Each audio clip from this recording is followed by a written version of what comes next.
What's going on, guys? Welcome back to another episode of the Hammer and Chisel Performance Podcast. I'm your host, John Heck. All right, guys, so we got a guest on today, and we're going to dive into a variety of topics that I think a lot of you guys are going to be interested in. I get tons of DMs on what feels like a daily basis and asking me questions about this stuff. And that topic is peptides. So we're going to dive into some of this stuff. And I'll be honest, guys, I don't consider myself an expert on the landscape of peptides, but the guest that I have on absolutely is. So, Drew Donaldson, AKA DDT Method, welcome to the show, man. Thank you for having me, man. Looking forward to this. Yeah, absolutely. So I'm gonna throw in a Zen real quick, my favorite nootropic. And then I'm going to ask you real quick, what's your go-to nootropic right now?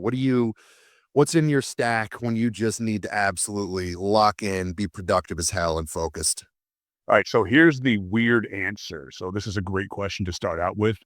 I am basically resistant to 90% of nootropics. So situationally, I can pop a Zen and I'll feel a little bit more, excuse me, I'll be a little bit more dialed in.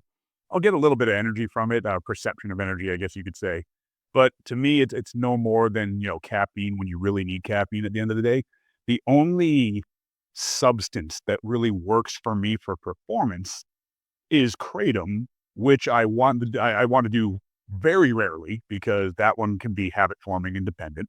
So I had to look outside the box. Now, I've utilized things like methylene blue before. I like that one in terms of oxygenation of your brain, of your entire body, all the multitude of benefits, donating to the electron transport chain. Excuse me. But situationally, everything that I've taken, all the choline in the world, those are for different situations rather than just dialing it in. So when I need to wake up, when I need to zero in, if it's early in the morning, I've got some brain fog going in, or if I'm starting to get just numb from too much work and I need to dial things back in for a call or for whatever I need to do, it's therapies that work a little bit differently for me. So this is going to kind of tread into the woo-woo at first notice, at first glance, I guess you could say. But situationally, there is some science behind it. So I'm a big fan of vibration therapy or rebounding therapy. So anything that will enhance cranial blood flow, enhance circulation as a whole, and get more blood into your brain. That for me moves the needle significantly more than any sort of nootropic aid, just because I don't respond that noticeably to them. They have benefits. I work with them with clients that respond well to them, but sometimes it just takes something else to move the needle. So I have a vibration plate that I'll stand on for 5 or 10 minutes, and I feel totally awake and alert after it. Do I use it for things like lymphatic drainage or some sort of weird subset of fat loss like they're sold for? No. I mean, if something's happening on a microscopic level, neat, but I'm not using it for those reasons. I'm literally using it for circulation. As far as rebounding therapy, that can be things like trampoline work. That can be things like jump rope. I've hated jump rope my entire life. I love rope flow, but jumping with it for whatever reason, I detest it. So I was the 41-year-old man that went out and bought a tiny trampoline and I put it in my gym in my garage. I take it off the wall. I literally hop up and down for 5 minutes and I'm totally awake, totally alert. That's what works for me. And I like tech because you only have to buy it once. You never have to refill it. So yes, I jump on a trampoline. Yes, I'll stand on a vibration plate. Yes, I'll use those two really weird pads in the fitness industry. They're not even pads anymore. They're pads like 10 years ago. But for me, it wakes me up. It dials me in.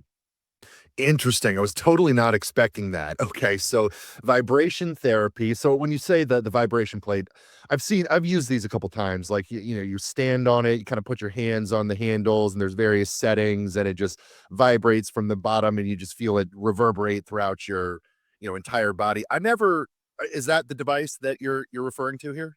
Yep, I just got a cheap one though. I'm not affiliated with any company that does vibration plate therapy because I'm not a shit on it because I'm sure there's some deep dive benefits that we could really learn about. And whatever. I'm just trying not to shit on it. But I bought a $80 one off of Amazon, and for me, it is literally just stimulating circulation. It wakes me up. It gets me alert. If it's doing anything else, cool. But I don't do squats on it like they tell you to do. I don't think it's going to be some sort of magical lipolysis aid or tool or whatnot. I literally stand on it if I'm too lazy to jump on the trampoline for 10 minutes, if it's early, if I'm tired. Anything that gets the blood moving in a way that's not going to fatigue me, is probably going to be ideal.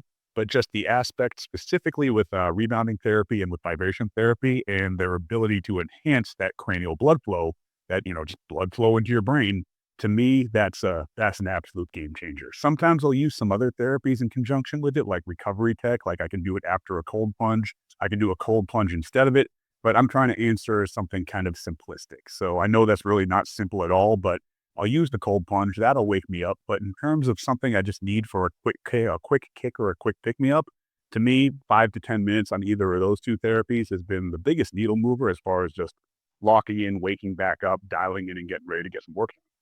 Interesting. And guys, we'll get to the peptides here in a minute. So, don't let us lose you here. But I'm too interested in this right now because I feel like, I mean, this is something that affects everyone, right? Just dragging ass in the morning, trying to get woken up for your day. And I love the idea of the trampoline. I've always loved just bouncing on a trampoline. That is something I'd totally get bought into. And I can totally see how that would wake you up. And you kind of refer to them as like, hey, it's kind of woo woo. But, when it comes to, your cognitive function and just your focus and feeling alert, it's such a subjective thing that I feel like the whole woo woo thing, like it doesn't really apply. It's like if you are subjectively noticing that you're more focused, you're more locked in, you feel more energized and alert, then it's working. That's the entire point of this. When it comes to something like, hypertrophy, we're talking about something that's a lot more objective, right? That's not a subjective matter. It's working or it's not. But for, more of this cognitive focus stuff, it's how you feel. So, interesting. Do you think too many people just get into this cycle of they wake up, it's just coffee, energy drinks, and it doesn't do anything for them? I mean, what are people doing wrong when it comes to utilizing stimulants? So I think the biggest universal problem with stimulants, even as simple as caffeine, is just the fact that it becomes habitual. So is it going to physically addict you? To some degree, a little bit, but reasonably, no. I mean, nobody's really going through withdrawals and shivering in the middle of the night because they stopped drinking their coffee in the morning, but it's more of a habitual addiction. So I spoke about Kratom briefly. So Kratom's a whole podcast in and of itself. I think it's something that can be utilized as a tool, but I also think it's something that can be abused because it works similarly to an opiate. It gives you a sense of euphoria while dialing you in at the same token. We can get in the whole context of like the isolated alkaloids versus just mitragynine by itself, seltzers versus whole plant, et cetera, et cetera. But the point I want to make on that is incredibly habitually addictive and physically addictive if you're using certain types of it. But even looking at like a kratom seltzer, like a white rabbit or a mitra 9 or whatnot, that's an extreme example of something that I think everybody's going through with caffeine. And again, somebody's going to get popped off by this and get upset that I'm comparing kratom to caffeine because they are two extremes that are far away from each other.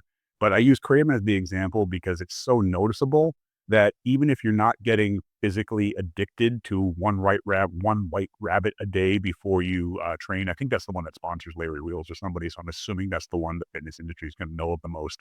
Right. One of those a day, or like when you're really busy or before you go to the gym or whatnot, that's not really going to hook you like you're hooked on heroin, but it's going to become habitually addictive because it works. You drink the drink and all of a sudden I feel good. I'm in a good mood. I had energy. I'm ready to rock and roll. You don't want to stop doing that because when you do it, things feel better and you get more shit done. So it becomes a habitual addiction. It finally feels weird to not utilize that. Caffeine, not to that extreme, is going to be essentially the same thing. Now, everybody and their mother knows somebody, knows 100 people, knows 1,000 people that can't live without their daily coffee. And we just tend to accept that. But at the end of the day, I mean, it's a drug. And I want to say this like in both from both perspectives, because I totally get the point where somebody's going to go, nobody is dying from drinking a cup of coffee a day. Nobody's even really dying from a pot of coffee a day. It's fucking caffeine, relax. You know what? I kind of agree. But then there's the other camp that's saying it's a drug and you're using it every day. You're using it as a habit. You're habitually addicted. You're basically utilizing a drug just to live and be a human being. I also agree with that. So with all drugs, all tools, I look at it as these are all things that can move us forward towards a certain goal, whatever that goal might be. And with all drugs, all tools, I don't necessarily want to have dependency on anything, be it psychological dependency, be it physical dependency, unless I absolutely have to. When I decided to start taking testosterone replacement in my late 20s, that was a conscious decision that I would be on this for the rest of my life. There are certain risks associated with it, nothing crazy, but I can't really stop taking this. I'm sure there are some ways. I know there are some ways to come off of it and restore some natural production. But situationally, that's a general exception or a general acceptance that one has to have that they're not going to come off of it. Outside of anything that comes with that caveat, I don't want to have to take anything regularly. So caffeine, I'll use it when I need it. I'll try not to use it when I don't need it. And like anybody else, I'll get caught up in having a ghost every single day. And sometimes that turns into two. And then I realize, holy crap, this is doing nothing for me. I'm just drinking it because I'm drinking it. And I'll try to stop. So it's one of those things where we just have to be aware. And I don't think anybody should be taking any drug just to exist unless they need that for actual quality of life, not just your perception thereof. Right.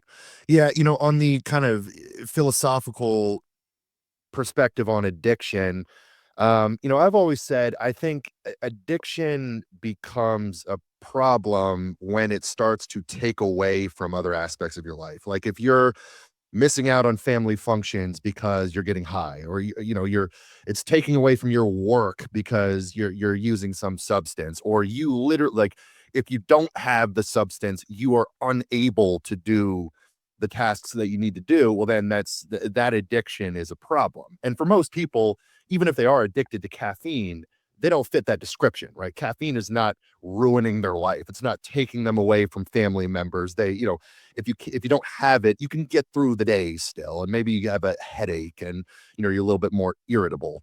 Um, but the kratom stuff it's interesting. It's something I've had to stay away from. I just straight up, I've got an addictive gene in me. There's addicts in my family, and I just know when I take something like that and you feel that potent euphoric feel good effect, it's so hard to just limit yourself to that one a day. One a day becomes two a day, and then three a day, and then it just becomes this vicious spiral. Exactly. So the fact that it's expensive is one of the things that I'm very thankful for, because if I do feel like having a couple of them, it's like, oh shit, I don't want to spend $8 a drink on this. So that's really been the greatest hindrance for me. Although it should be the knowledge that I shouldn't be doing this regularly. But I've gone through phases with that and with caffeine and with really everything where it's like, oh man, I'm leaning into this a little too much. I'll have a convince of a joint to go to sleep, and then that becomes I'm smoking a joint before bed, and then that becomes I'm smoking a joint when I'm done with work for the day. And then that's the realization that it's like, oh man, we're doing this a bit much. Let's scale it back. So I just think self-awareness in that regard, and not just trying to justify things as, well, it's not doing anything bad. And just realizing that, well, I don't want to have to do this just for my normal existence. If not for any other reason, then I'm putting more things into my body that are really just keeping me normal at this point. And also, it's fucking expensive. I'd rather spend the money on something else. So it's general awareness. Right. Well, last note on the stimulants, and then we'll move on and actually give you a true introduction. Um, you know, I would recommend people, if you've never done it, and if caffeine, nicotine, these things are a regular part of your everyday life, take a break for a period of time, and you will be incredibly resensitized to them. I had in 2023, I had a random AFib incident, a heart arrhythmia, and it scared me so much. I was like, okay, I'm taking a full stop break from caffeine, from nicotine, anything that might have some sort of deleterious effect on cardiovascular health. And I spent 6 months off of them, and then I had a cup of coffee after that break. And oh my God, I was like bouncing off the walls. I did like 3 milligrams in, and I was like euphoric.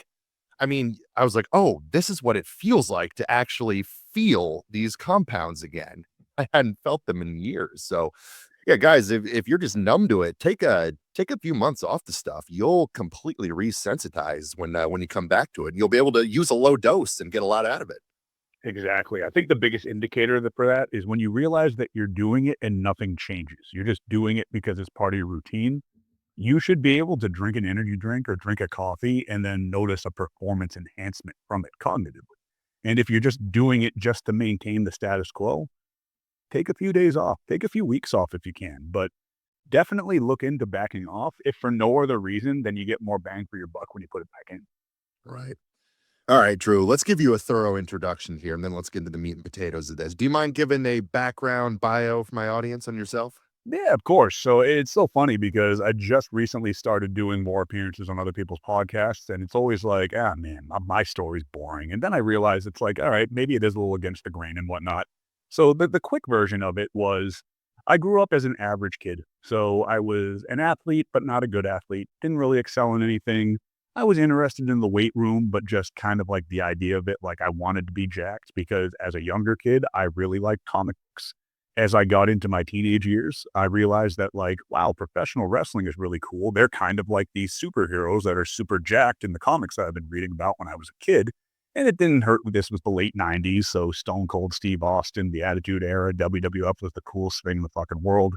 It was something everybody at school were talking about. I'm 41, so that puts me at about 15 years old in the year 2000 when it was really kind of booming or kind of dropping off at that point. And then when people stopped being interested in it, when it kind of faded out of pop culture, I just stayed interested. I remember telling everybody, like, I'm going to go work for the WWE, WWF at the time. And it was like, oh, neat, cool. Like, 6 feet tall if I'm lucky. And at the time, about a buck 70, not a lean buck 70, not an athletic buck 70, but if nothing else, my superpower is that I'm really, really stubborn. So when I went to college, I realized that I can't major in pro wrestling. I didn't really want to go to college, but my parents were really pressuring me to do it. And I ended up going with a general liberal arts focus until I realized, well, this school, Colby Sawyer College up in New Hampshire, was pretty renowned for exercise science. And I went, well, I was never really interested in this, but I guess this is the closest thing to majoring in pro wrestling humanly possible because I can train for pro wrestling at night. And by day, I can learn all the ins and outs of how to become super jacked to look like a pro wrestler. So that was literally the decision making process. Through that, I ended up getting a job when I was 19 years old at the campus fitness center. They offered a weird personal training certification. So I went through that course and got that and began training some clients on campus with no experience at 19 after a weekend cert, which is completely ludicrous, but also kind of normal. But that's when I started working as a coach or trainer when I was 19 years old. So do the math. I'm 41 now. I've been doing this for a long time. So as the years went by, I was getting more exposure doing pro wrestling things. And I got the chance to move to Louisville, Kentucky to train at OVW, Ohio Valley Wrestling, which was a former, well, at the time, it was the developmental territory for the WWE, WWE by then. And it was a situation where, their contracted talent, it was like their farm league. They would train there, but also the school was an independent entity. So they allowed walk-ons to pay their way through, but you'd be in front of all these WWE producers and whatnot.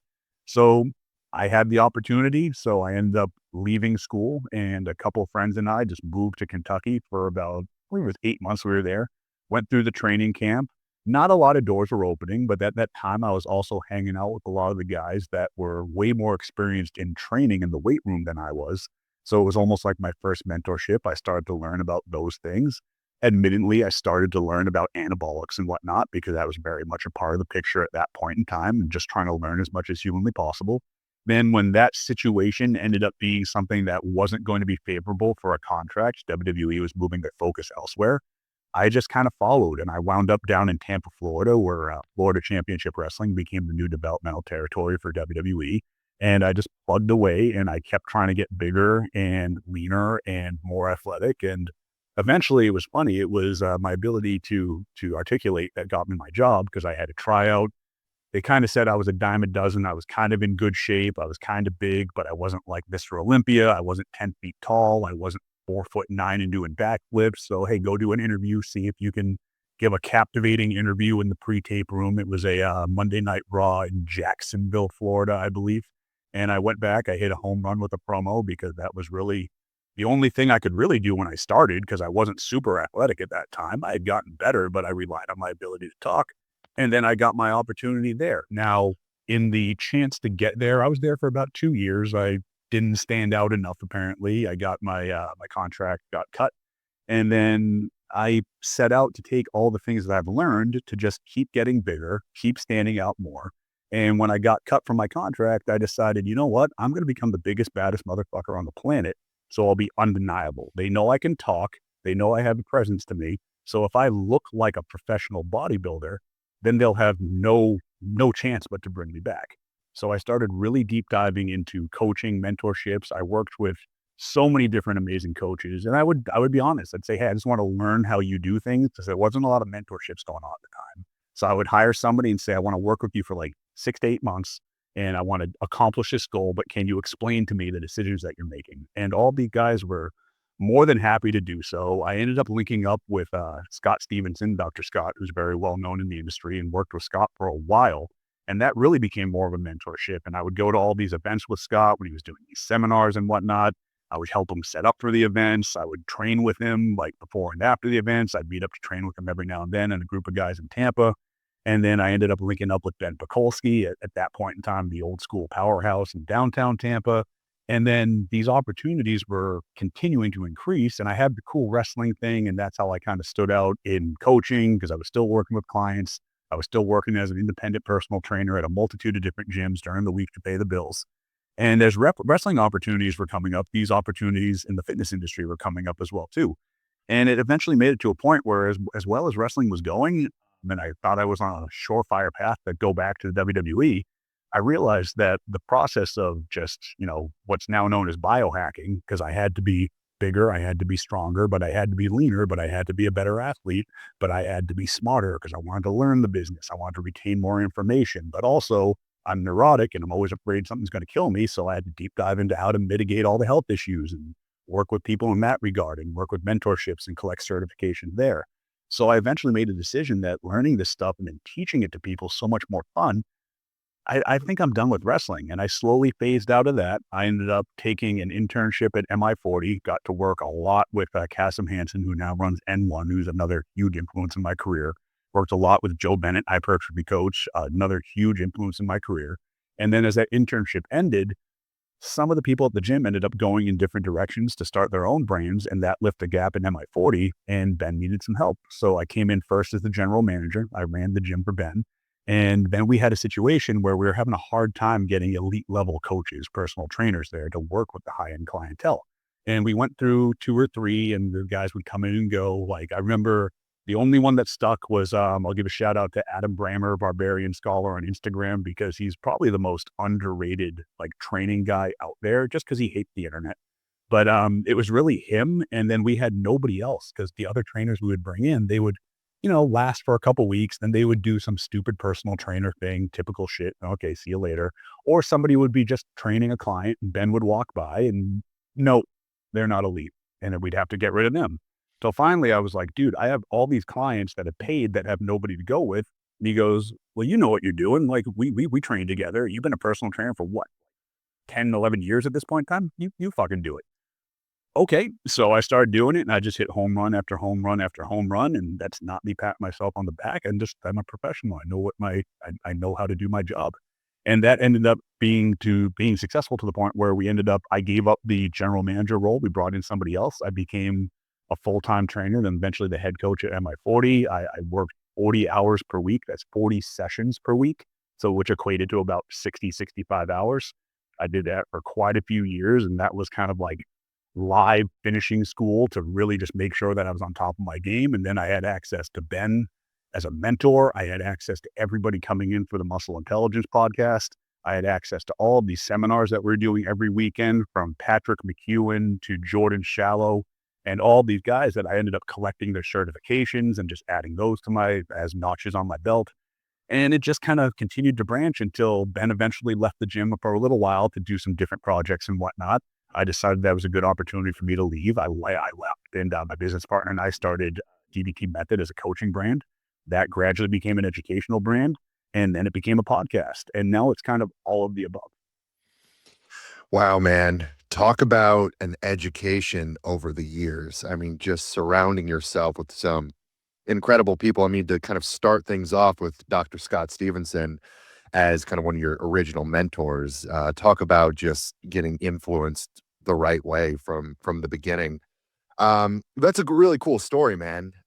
Just out of curiosity, real quick, in your time, trying to come up through the WWE, WWF, did you ever come across Dexter Loomis or Eric Bugenhagen? A couple guys I've had on my podcast, a couple friends. So Eric, I don't know, but I paid close attention to his career. He ended up, I believe he went to NXT maybe 2 or 3 years after I got released. But I just remembered him standing out because I'm like, oh, it's so nice to see another fucking meathead there. You know what I mean? Because like when I was there, man, I mean, some of the guys, a lot of the guys that are on top right now were the guys that I was training with: Seth Rollins, Roman Reigns. That was my class, which is really weird. If I put the show on right now, it's like, oh shit, like that guy rode shotgun in my like 2005 Toyota Corolla. That's very weird. But there weren't a lot of guys there at the time. There were a few that were like just old school, like meathead pro wrestlers. We want to look like we eat D-ball for breakfast, lunch, and dinner and whatnot. And then when I saw Eric, I was like, oh, this is a guy to pay attention to. And I was such a huge fan of his career. It's unfortunate that he's not doing it anymore, but the stuff he is doing seems like really cool. Now, Sam Dexter Loomis, I have a couple stories about, and he doesn't even know this. I haven't seen him in years, but that motherfucker got me my job, and I don't even think he knows it. So he was the guy that I was in the ring with at the Jacksonville Raw, where I got my job with the interview. And I remember a buddy of mine, Ryan Reeves, Ryback, had said, no matter what, just show them intensity. That's the biggest thing. Just show them intensity. And I remember just Sam and I were rolling around in the ring, and I just lit him up, like not in a dangerous way, but I just like, fuck it, I'm going all out. And he gave it right back. We had a really cool exchange. A lot of people were watching. And right after that was when they were like, all right, well, go do an interview. And I know because of the people that were watching, I know that that played a significant role. And I couldn't have done that without him there. And I never really got a chance to tell him that because I just barely saw him again. I think I mentioned it to him briefly, but I probably didn't give him the full story of it because the funny thing is, it was probably 3, 4 years after that. It was right before I ended up kind of hanging up wrestling. I got called in for a tryout at TNA, and TNA filmed in Orlando. And at the time, I was super juiced up. Like I was probably like 275 at that point in time. And I went in and it was like, all right, I got to do something to stand out. I don't want to be a typical big guy. I hope they put me with somebody really good.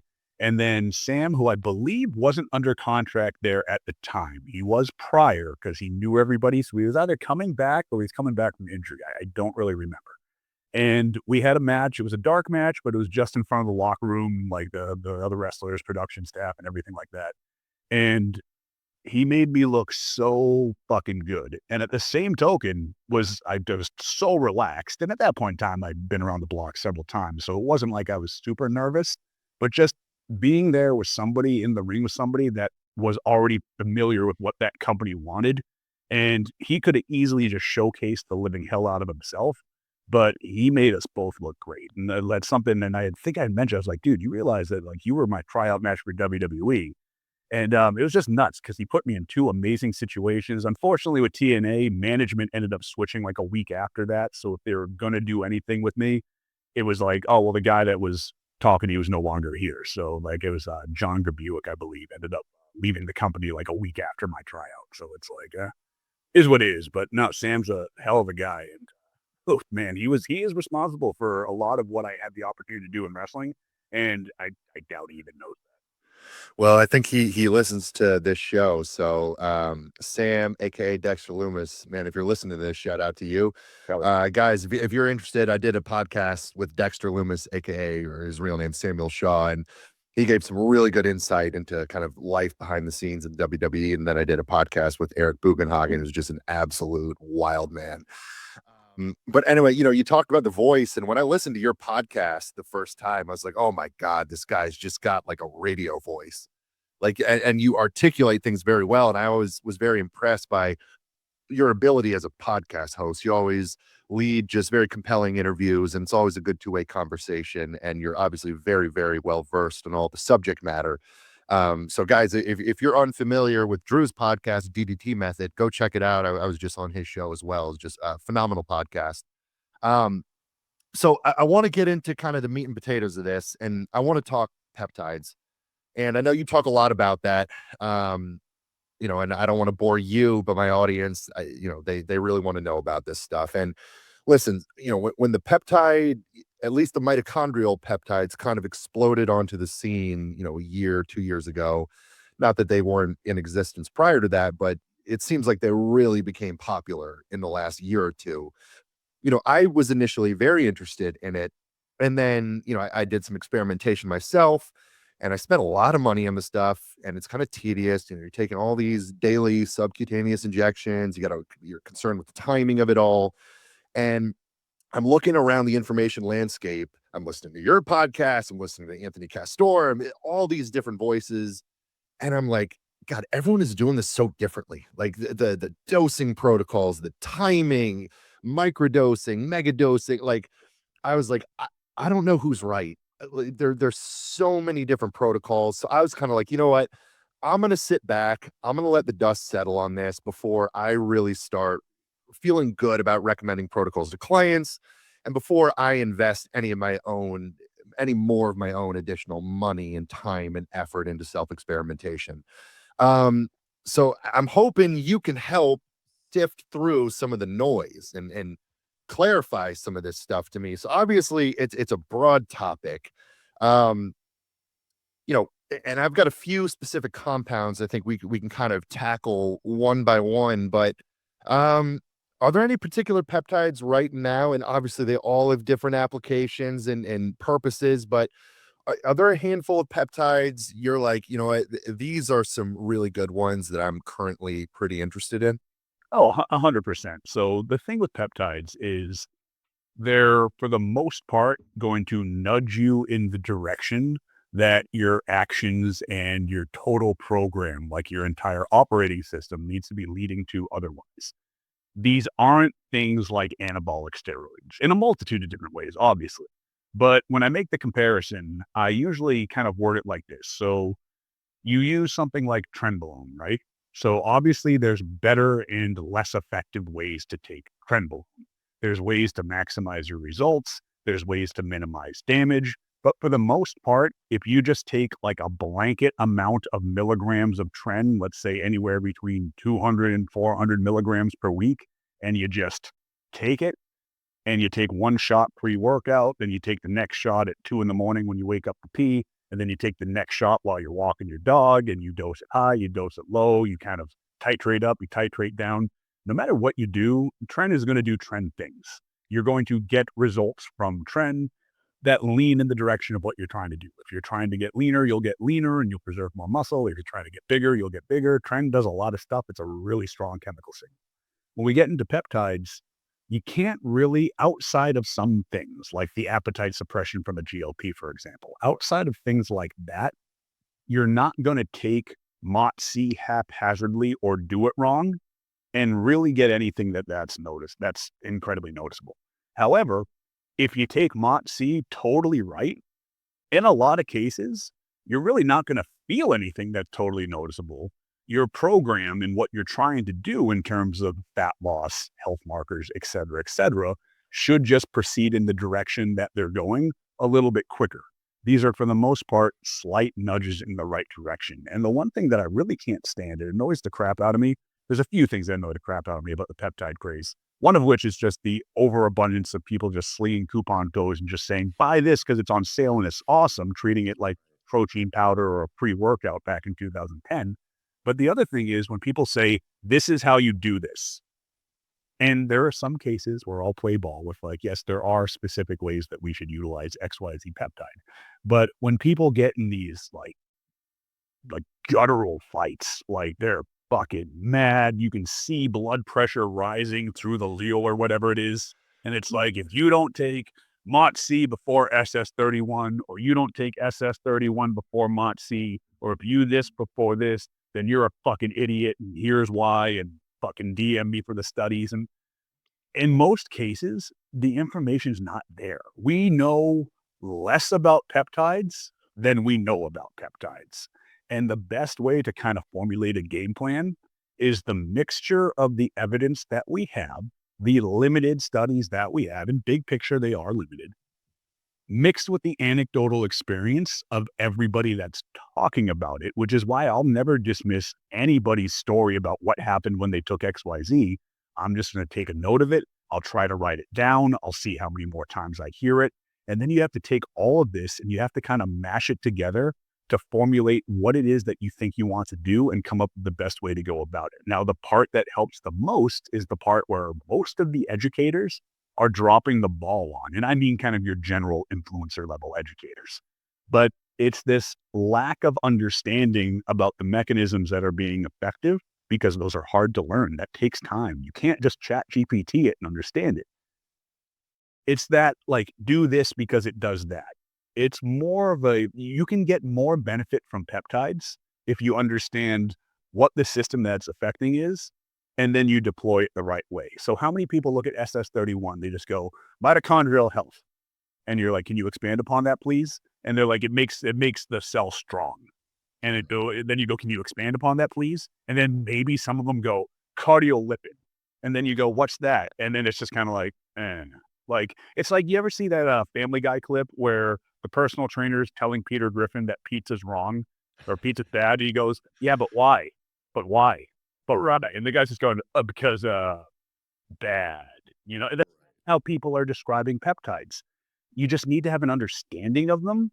And you have to have an openness to the fact that there's a lot of information, but there's not a lot of conclusive information.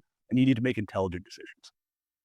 Yeah, you kind of made the distinction between the trend, like anabolics. I'll say it's a sledgehammer. I mean, you could put on a blindfold, just swing the sledgehammer, just take the stuff, it's gonna work. Whereas the peptides seem to be a little bit more like a sniper rifle. Like all right, you gotta dial in the scope, you gotta be precise with this stuff. You can't just take it willy nilly and expect it to work big picture, like an anabolic would. Um, so I've got a few peptides I just want to get your opinion on. And we don't need to make this a massive deep dive in any one singular compound, but maybe just getting your thoughts, kind of layman's terms, so some practical application and where you stand on them at the moment. Let's start with some of the growth hormone secretagogues. How do you feel about them? Are these a worthwhile investment? I have some people who love them, and some people are like, "You're wasting your money. If you want these sorts of effects, just take regular growth hormone." Where do you stand on some of these? Are there any specific compounds that you like? Um, just give me your thoughts. You can take it any direction. So we have in the growth hormone releasing peptides, we have growth hormone releasing peptides and growth hormone releasing hormones. So we basically have something that's going to cause more pulses or increase the duration and the strength of the pulses of growth hormone naturally that you're secreting. So endogenous growth hormone production versus exogenous HGH, which is just, buying serostim, whatever it might be, and taking blah, blah, blah units whenever you take them. So they're very different. So similar overlapping positives, but incredible difference in actual benefit of application. So we have to look at the person that's looking into taking this to begin with. Is it somebody like you or me, or somebody that's very active in competitive bodybuilding? Is it somebody that's trying to go for a very extreme look or performance enhancement? In those cases, human growth hormone is pretty much untouchable. There's really no reason to use anything. When we get into growth hormone releasing peptides and growth hormone releasing hormones, we want to look at these as different tools for different purposes or for different subsets of people. So for human growth hormone, we have to realize that the more dramatic the effect is going to be based on the higher the dosage. No matter what anybody says, in most cases, 1 to 2 units isn't going to provide any sort of like massive physical transformation. Benefits in recovery, fat loss over time, absolutely. And it's definitely worth taking in those doses. But in terms of moving the needle, most people have to drive those doses up significantly higher. And you can't compare 10 plus units of HGH to any peptide on the planet because it is just such a strong chemical signal. But we have to realize that that's the difference between exogenous drugs, putting something into your system, and endogenous release, just cranking up the amount that you can release. Now, with growth hormone, we run into the situation where it's going to drive a little bit of mTOR dominance. So our body is either in a predominant state of mTOR or AMPK. That can be systemic, but you can also have localized mTOR in a certain muscle group. You can have AMPK dominance while driving mTOR, like in your arms or whatnot. When you train, there's local and there's systemic. But for the most part, we look at AMPK as, and I'm just going to simplify the hell out of it, it's like fat loss, utilizing substrate. It's producing energy. It's getting the most out of what you have stored because it's a sense of scarcity. It's a stress response to scarcity of food, amongst a lot of other signals. Whereas mTOR is kind of rebuild, like grow bigger, create proliferation of more cells. So both are places we really want to be. We've heard of everybody that takes too much metformin and all of a sudden they start losing progress, going backwards in the gym from potentially driving AMPK too hard. We look at anabolic steroid users that are using too much gear for too long, taking too much growth hormone, and they're starting to age rapidly. We all know that 25-year-old that we go, he's not 50? What the fuck? And it's because of these drugs driving a multitude of different reasons, but one of the main reasons being these drugs driving such a strong mTOR response that they're building a lot of tissue, they're growing, but also they're speeding up their aging process. The anti-aging and longevity people tend to lean too much into AMPK. They could use or mTOR. The bodybuilders, the performance athletes tend to lean too much into mTOR. They can use a little bit of AMPK. You can drive one harder for a subset of time, for a couple months if you want to, but too many people just live in that state, that perma bulk or that always trying to get bigger outside of the occasional contest prep situation. And we need to balance these two things. So growth hormone peptides are going to be less dominant in mTOR signaling, and they're going to drive more AMPK because it's matching our natural pulsatile fashion of releasing this hormone. So will they move the needle anywhere near a good dose of GH? Absolutely not. Does that mean they're useless? By no means. And we have different ones that have a multitude of different effects. People like to talk about things like testosterone because it reduces visceral fat.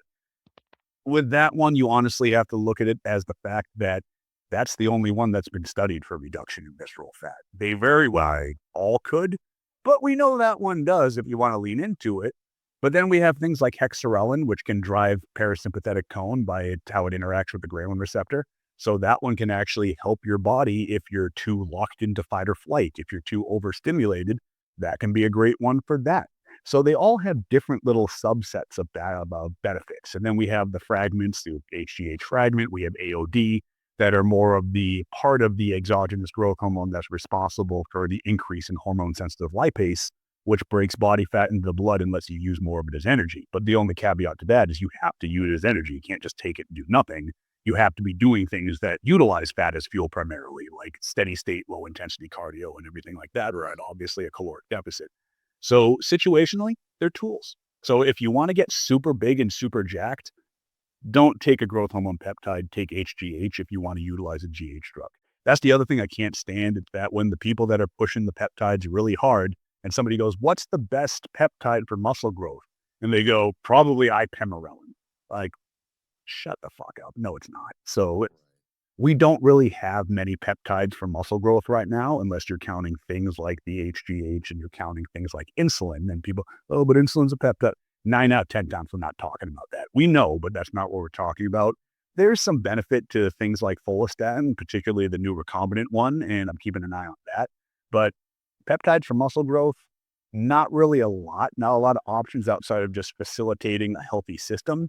And then as far as the GH peptides go, they're great, just not for muscle growth. GH is stronger for that. GH is stronger in general, but my point is there's reasons to use different tools. There's never a this is bad.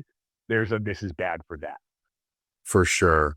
And and I know there's so much context dependent information that needs to go into these sorts of questions. But let's say we're dealing with a middle-aged guy who, he just wants to get a little bit leaner, maybe harness some of the potential longevity benefits of increased endogenous pulsing of growth hormone. Is there a particular one of these peptides that you might lean towards for somebody like that? So I always like to combine a GHRP and a GHRH based on the fact that you're increasing the rate of the pulses and you're also increasing the strength of the pulses naturally there. So situationally, a ipamorelin CJC combo would probably be your best. I know that's the boring answer because everybody kind of like the peptide companies push that one a lot and it's been around for a little while. But the fact of the matter is tesamorelin is great. I like it. I respond well to it. But in my opinion, it's not going to do much for fat loss or at least much for fat loss more than any of the other ones. I used to think differently. The first time I took it, I got absolutely peeled. I just had a crazy response to it. And I had a few clients over the years that would notice that they're losing more fat on testosterone. But the more I dive into even the things like the effectiveness of things like the placebo effect, which I'm not saying is a negative thing, but if you're taking something and somebody told you or you read on the internet that it's the best thing for fat loss ever, I do believe that that can burn a little bit more fat through a mechanism that we don't quite understand. But I definitely also believe that when you really believe that your fat loss supplement is causing a lot of fat loss, you're extra adherent to the other things that you need to do for fat loss. So I'm starting to think that that's played a bigger role in the testosterone get shredded before and after type situations. And that it's really coming down to which one do you respond best to. The reason I lean towards ipemeron and CJC no DAC, is because that one is tried and true with a ton of anecdotal data. And we do know that ipamorelin is one of the only ones that will never in any study raise prolactin or cortisol at all, whereas the others can slightly. I've never noticed a significant bump, so I'm not trying to fearmonger here, but I definitely noticed that there's zero movement when ipamorelin's in play. Got it. And with the ipamorelin and the CJC combo, how much are you caring about the timing of it? Doing it fasted versus with food, AM, PM, 7 days a week, 5 days on, 2 days off. How much does that matter to you? So the food thing matters the most because when we're talking about endogenous release of growth hormone and we're introducing endogenous release of insulin, those two levers can't be pulled at the same time. So if I take a growth hormone releasing drug and then I eat a bunch of carbohydrates and my pancreas starts skeeting out insulin, situationally, that down regulation in growth hormone output is going to happen regardless of the chemical signal there. So before bed is ideal unless you're somebody that is leveraging a high carbohydrate meal before bed to boost up the neurotransmitters or anything like that. Or sometimes people just backload their carbohydrates for an early morning training the next day.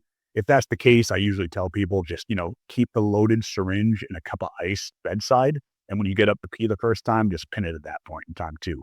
I think there's some benefits to taking them before empty stomach cardio because of that increase in hormone sensitive lipase that basically unlocks the fat to go into the bloodstream, and then low intensity cardio will use fat as a primary fuel source. Those two things pair up. Now, you don't want to do that with exogenous growth hormone because that's really about a 4-hour time frame till it really peaks in your system. These growth hormone releasing peptides and growth hormone releasing hormones tend to kick in significantly faster. So about an hour before fasted cardio, maybe that's even redundant if you've taken it the night before. We don't really know that. But in an extreme fat loss phase, what I've found to be very beneficial in somebody that wants to utilize growth hormone releasing peptides and growth hormone releasing hormones is to do a modest dose before bed if there's no carbohydrate present. And then if they're doing empty stomach cardio, to do another dose in the morning. As soon as you get up, before you go through your morning routine, you go through your morning routine, use the bathroom, brush your teeth, hopefully, whatever it might be. And by the time you go to do your empty stomach cardio, you're good to go. And then you can leverage into something like an injectable L-carnitine or even the yohimbine HCl, and that will just compound with what you're doing and releasing more stubborn fat into the system than burn more, theoretically. Right. One thing you said that I loved was the pancreas skeeting out insulin. I'm gonna steal that one myself, but Yep. got it on the timing of the ipamorelin and CJC combo. And yet, with the actual growth hormone, yeah, the bodybuilders used to always say, take it 30 minutes in the morning before your fasted cardio. It's like, guys, it's not peaking the system until like 3 hours after you're done with cardio. And by then you've already had your first meal of the day. So, there's all this back and forth about the timing of it. And I just settled on, all right, pre-bed. That's how I just go with growth hormone these days.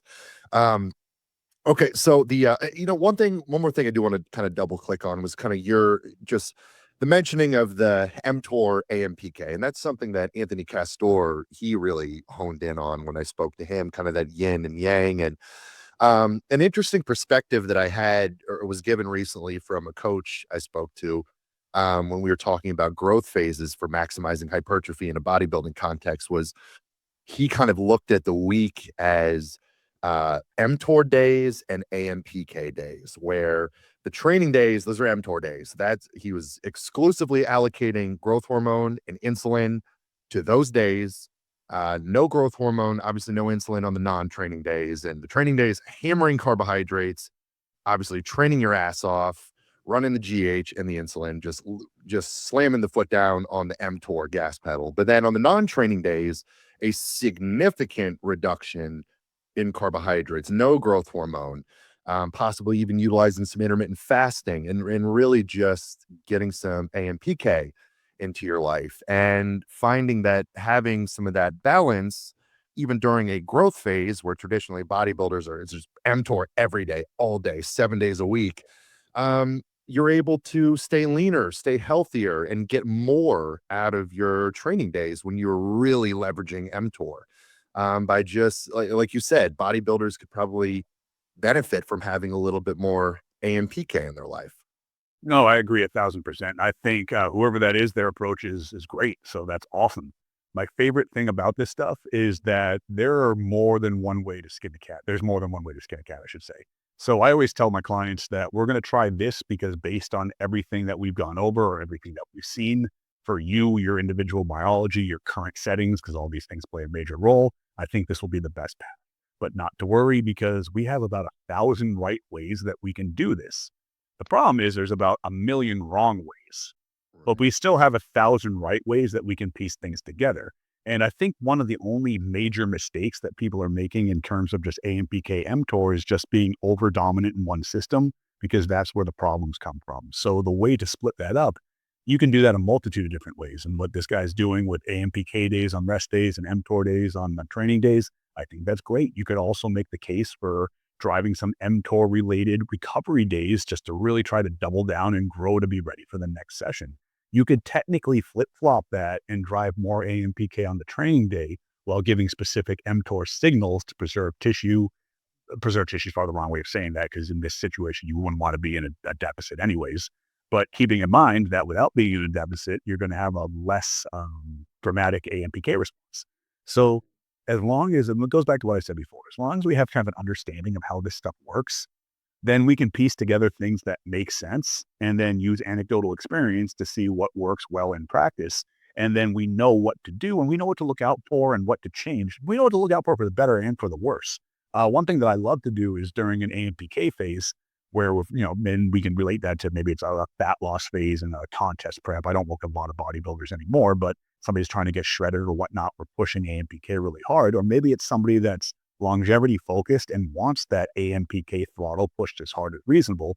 Then we want to do small things to drive mTOR at the right time. So if somebody's in an AMPK dominant split and then they're training really, really hard, maybe I want to put in some essential amino acids during the training window to make sure that we have this abundance of aminos that can signal some mTOR in conjunction with the signaling of mTOR that we're going to get from heavyweight training. A lot of situations, but actually, honestly, most situations now where we're pushing AMPK, I like 4 milligrams of leucine, 4 to 6 milligrams of leucine post-training, just straight leucine, because leucine is an incredibly strong mTOR amplifier that in conjunction with heavy training can drive that localized mTOR response in whatever muscle that you've been training. Just ensure that you're not going to be burning through that if you are in a deficit for most of your week. So there's all these different ways to leverage this. And it's as simple now as ever because people are utilizing the tools we have.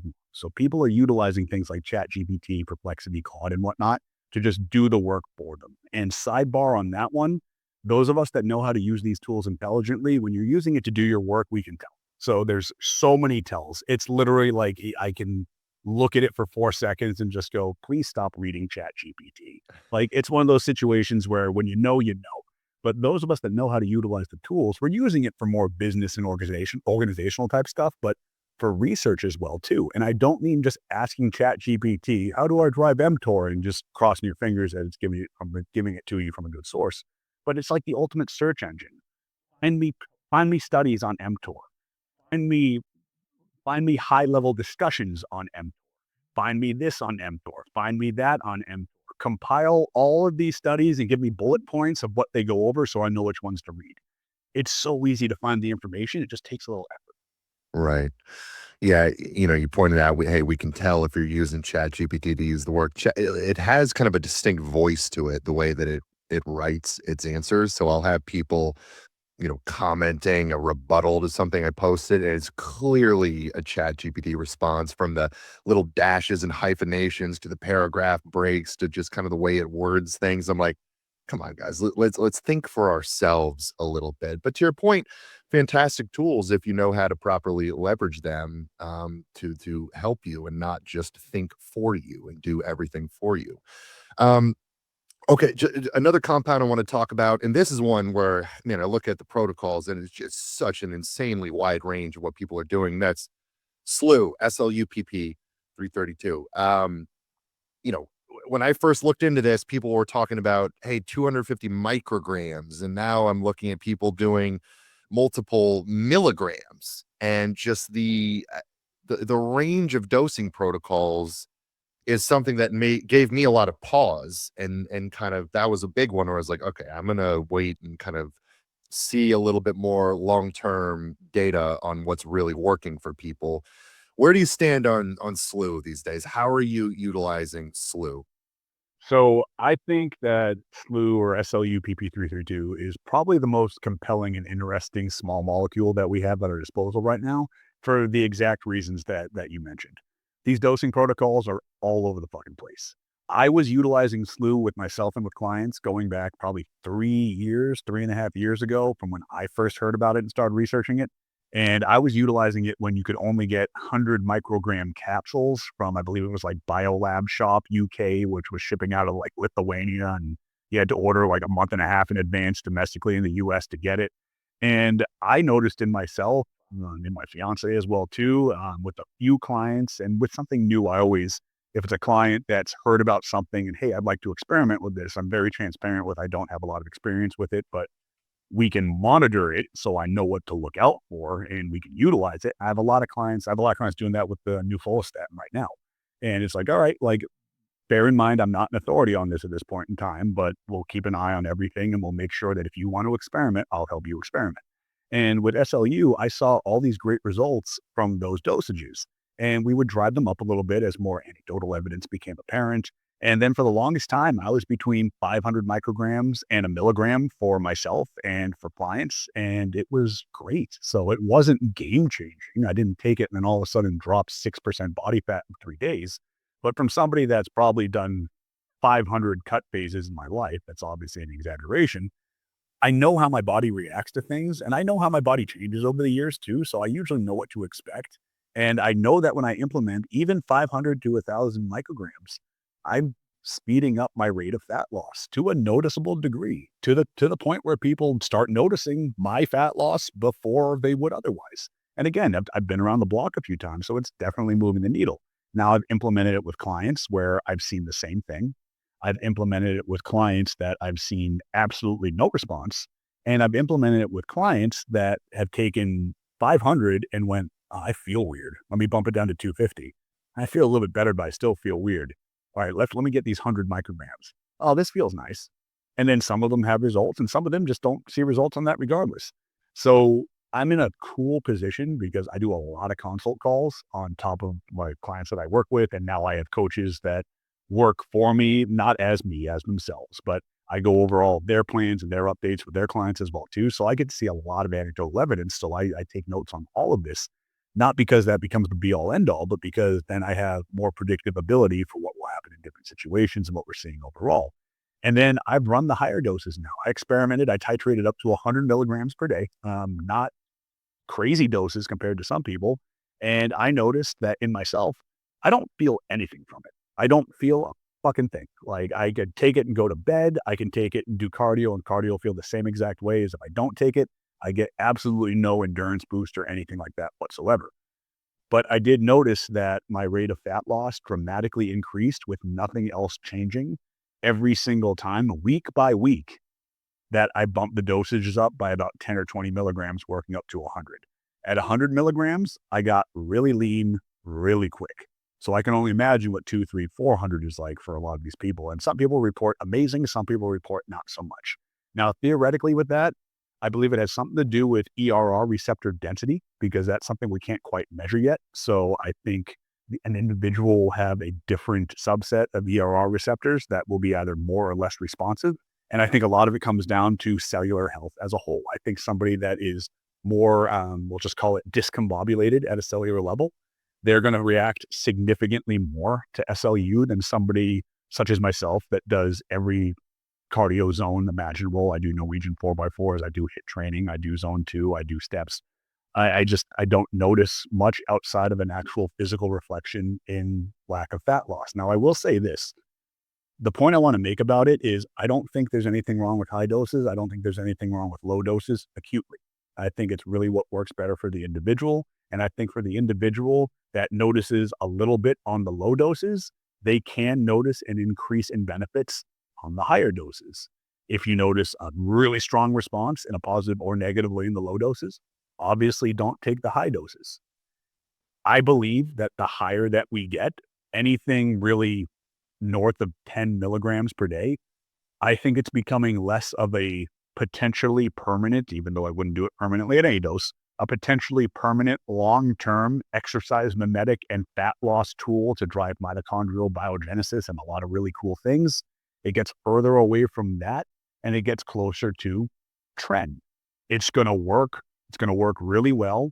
But at those doses, I just don't think you should stay on it for more than like 4 or 5 weeks. And you probably, you don't need to. So it goes from safe and long-term to really effective and possibly dangerous. And the real answer to that is we don't fucking know. Right. And that was something I was just going to ask you as a follow-up was, some people recommend you cycle it. Hey, just do this for 8 weeks. I know you mentioned in the podcast that you and I did on your show that you feel like at least at the lower dosages, you can probably run it, long term. Um, what are some of the potential negatives, some of the potential risks associated with SLU for people to look out for? So I don't like the idea of like fucking with oxidative phosphorylation permanently. I don't like messing with the cellular process as this is just something that I do. So again, we have to look at what we do know about SLU, which isn't a lot, not a lot of studies. And we have to look at anecdotally the data that we're collecting, which is a good amount, but we're getting more and more.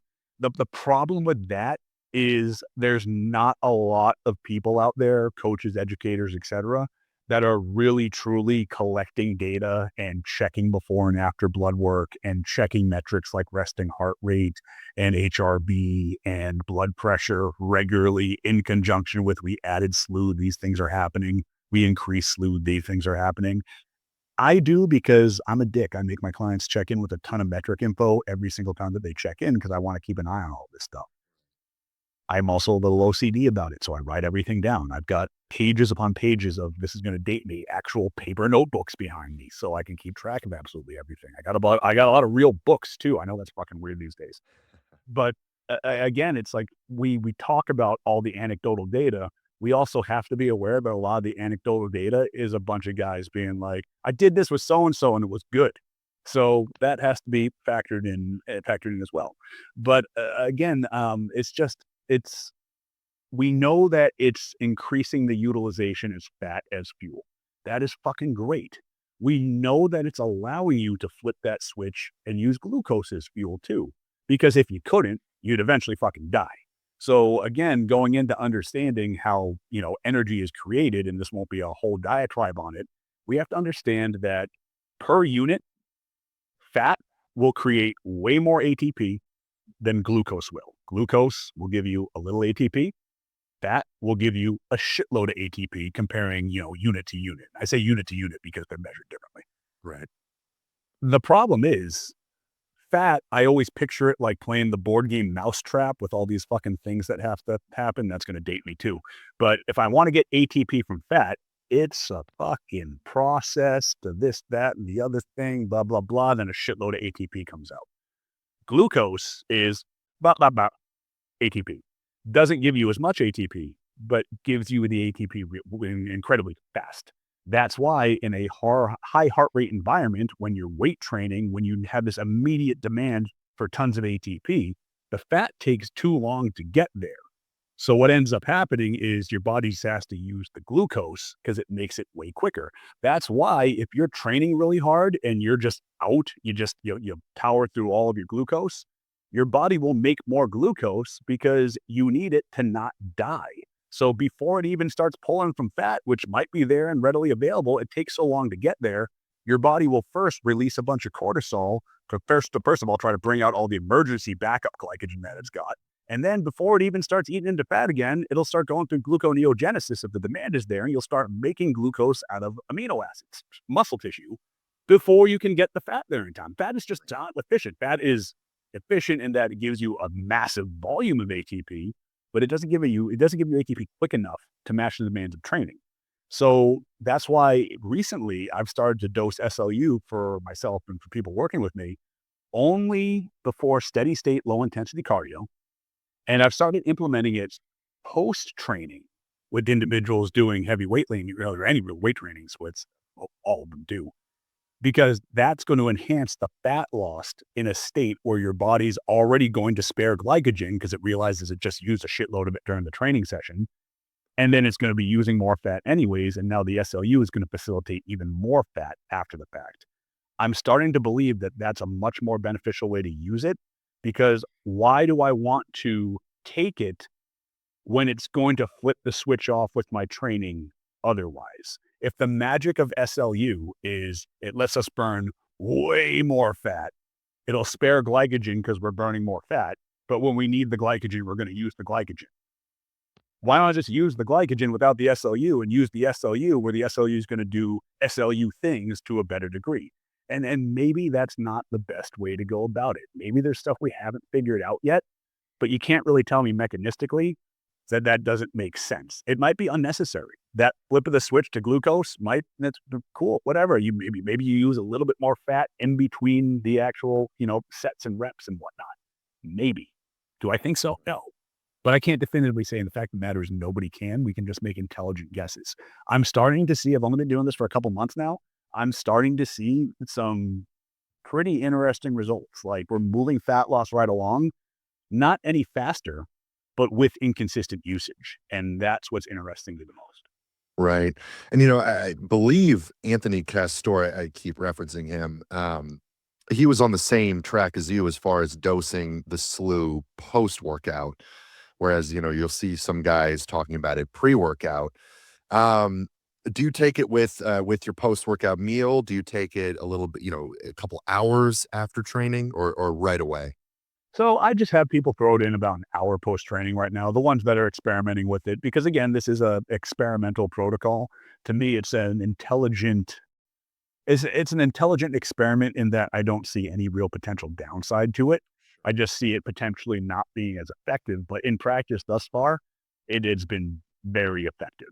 So I'm not a big stickler for it needs to be at this specific time, because I'd also like some time for the heart rate to come down, for the body to naturally shift into more of a parasympathetic state.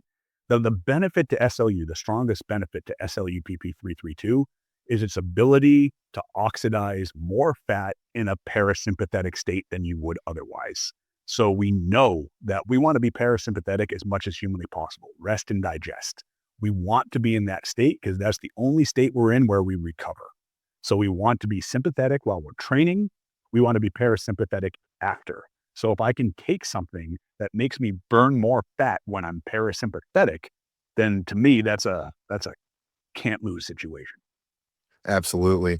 And do you care about without food? Is that a consideration for you with the SLU? So the real answer should be that we should be experimenting and seeing if we're noticing any different with food or without food.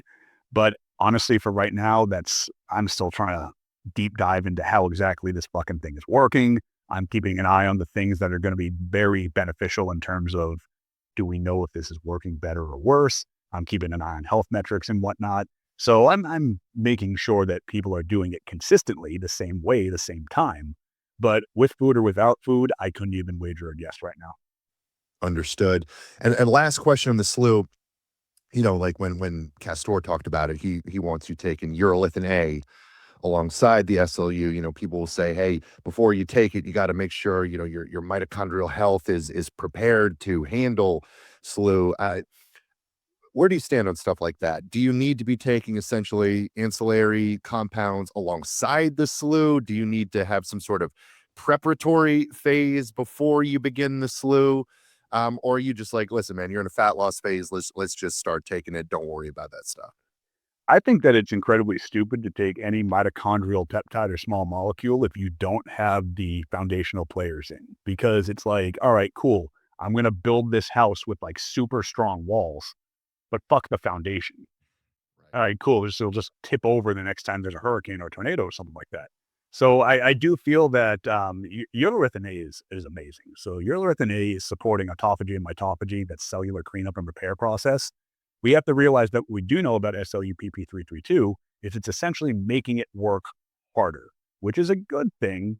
But again, an engine that's cooking hotter is going to overheat quicker. Now, nobody's overheating to death on SLU. I'm not trying to fearmonger or be overdramatic, but situationally, something that continues to support the cellular repair process and has no downsides to it, like urolithin A, I think everybody should be taking that to begin with. And then we have to look into things like the complexes of the electron transport chain. So basically, that's where the electrons are being pushed through to actually spit off the ATP and get to the end product of the ATP production that we're looking at. These complexes have cofactors that need to be in there too. So you need, B vitamins, you need CoQ10, you need these tools in here to support the entire system. You should be taking things like alpha folic acid. You should be taking things that facilitate a healthy cellular process to begin with before we enhance that process. It's kind of like saying, like, I'm going to take my first course of anabolic steroids, but I'm not taking protein powder or counting my protein or using anything like creatine, or I've done weight training like a fucking 12-year-old. Have your foundational stuff covered and then enhance it from there. If for not any other reason than like, this shit's expensive. I want to get the most bang for my buck out of it. So Right. do the extra work, spend a couple extra bucks. Nobody's breaking the bank on CoQ10. Like, get these things and add them in there. The funny thing is, urolithin A is fairly expensive still, but that will eventually come down. So, of all companies, Nestle has the fucking like lockdown on the Mitapure, I believe. So eventually there'll be enough reputable knockoffs that it'll be cheaper too. But have that stuff in play because there's no reason not to. Got it. For sure. All right. Well, moving on to the next compound I wanted to pick your brain on is MOTS-c. This is one that I hear a lot of people having great results with. Could you put in layman's terms, what is MOTS-c? What does it do? And what is in your opinion, the best application of it? So MOTS-c, I like to compare it to something that's taking the setting that the cell is doing its process within and making that entire just landscape more beneficial for the cell to do its job in. Now, that's not a literal breakdown whatsoever. So nobody come in and try to fucking science me out of that explanation. But we want to look at it like this. So it's a controlled stressor. So it's interrupting the folate cycle. So one thing to have in mind there is there's a lot of information on this one that's kind of back and forth. And I did speak to Anthony Castor about this on my podcast about how we don't want to try to leverage any sort of manipulation of the folate cycle. So if you're not taking a B complex vitamin, preferably a methylated B complex vitamin, don't just take it on your MOTS-c days because you heard that MOTS-c is breaking the folate cycle. So we know we need to put some more in there, because that is the controlled stressor that's causing the adaptive response that causes all the good things that MOTS-c does. So you should already be taking a methylated B vitamin. Everybody should be complex, but just don't take more of it on the MOTS-c days. Take it every day and then let the MOTS-c interrupt part of that process of what those things are doing in order to drive the response. Now, what does it mean to have this systemic response to everything? So I look at it as the cell is kind of sitting there. The cell's kind of in a city. MOTS-c comes in and it takes all the backed up traffic and it pushes it out of the way. It sweeps the sidewalks. It recalibrates the red and green lights. It puts the stop signs where they need to be. So the body just becomes more efficient at utilizing substrate, pulling substrate in. Substrate is the raw fuel for energy, but primarily, glucose, fat, amino acids. Helps them get into the cell more efficiently, helps the cell go through the process of spitting ATP out more efficiently, makes the cell more resilient in that metabolic flexibility is improved. So it can toggle between glucose and fat as appropriate and as needed. So it kind of like levels out the playing field to give the cell the environment in which it needs to actually do its thing. Ironically, we have people arguing about like SS31, which is completely different, versus MOTS-c, which to do first. There's no real answer to that, not for generalistic recommendations. It's individualistic. But we also just found out that through another published study that MOTS-c is actually reducing octave stress, which makes sense because when you kind of lube up the whole system, you're not getting hitched up on things. You're not spitting out free radicals as well. So it does have a restorative effect, but it's very much a controlled stressor. Got it. And then, it's another one that I've seen a lot of different recommendations, people kind of microdosing it, people taking it, twice a week at high dosages. Um, do you have a way you prefer to dose it throughout the week? When I asked Chris Duffin about it, he was like, ideally just basically take as much as possible, as much as you can. He was like, take 10 milligrams a day if you can afford it. Let's say somebody is trying to improve, they're not a bodybuilder, but they want to improve their output, get a little bit leaner, improve mitochondrial function, all these things. They're on a bit of a budget. How might somebody ideally leverage it, in a good way throughout the week without spending $1 million on it? So I'm not the biggest fan of the daily usage protocols, 1 to 2 milligrams a day, just indefinitely or whatnot, or 1 to 2 milligrams pre-workout for XYZ weeks, just based on the fact that I haven't seen really a need for it. Now, some people respond to it and they just kind of feel good on it. And some people tend to just notice a performance enhancement on it. And again, I think that's the subset of people who their mitochondria is either just incredibly responsive or there's some dysfunction there and they're clearing that up for the first time. So they're starting to feel that substantially based on just feeling better. I just don't think that the daily dosages are necessary because we've seen so much success with using it as kind of like an overhaul protocol. So Dr. Seed's SSRP has a very basic protocol of like 5 milligrams Monday, Wednesday, Friday for 3 to 4 weeks, followed by 5 milligrams just on Wednesday for 3 to 4 weeks. And that tends to give you an adequate reset. So the entire system is now working better.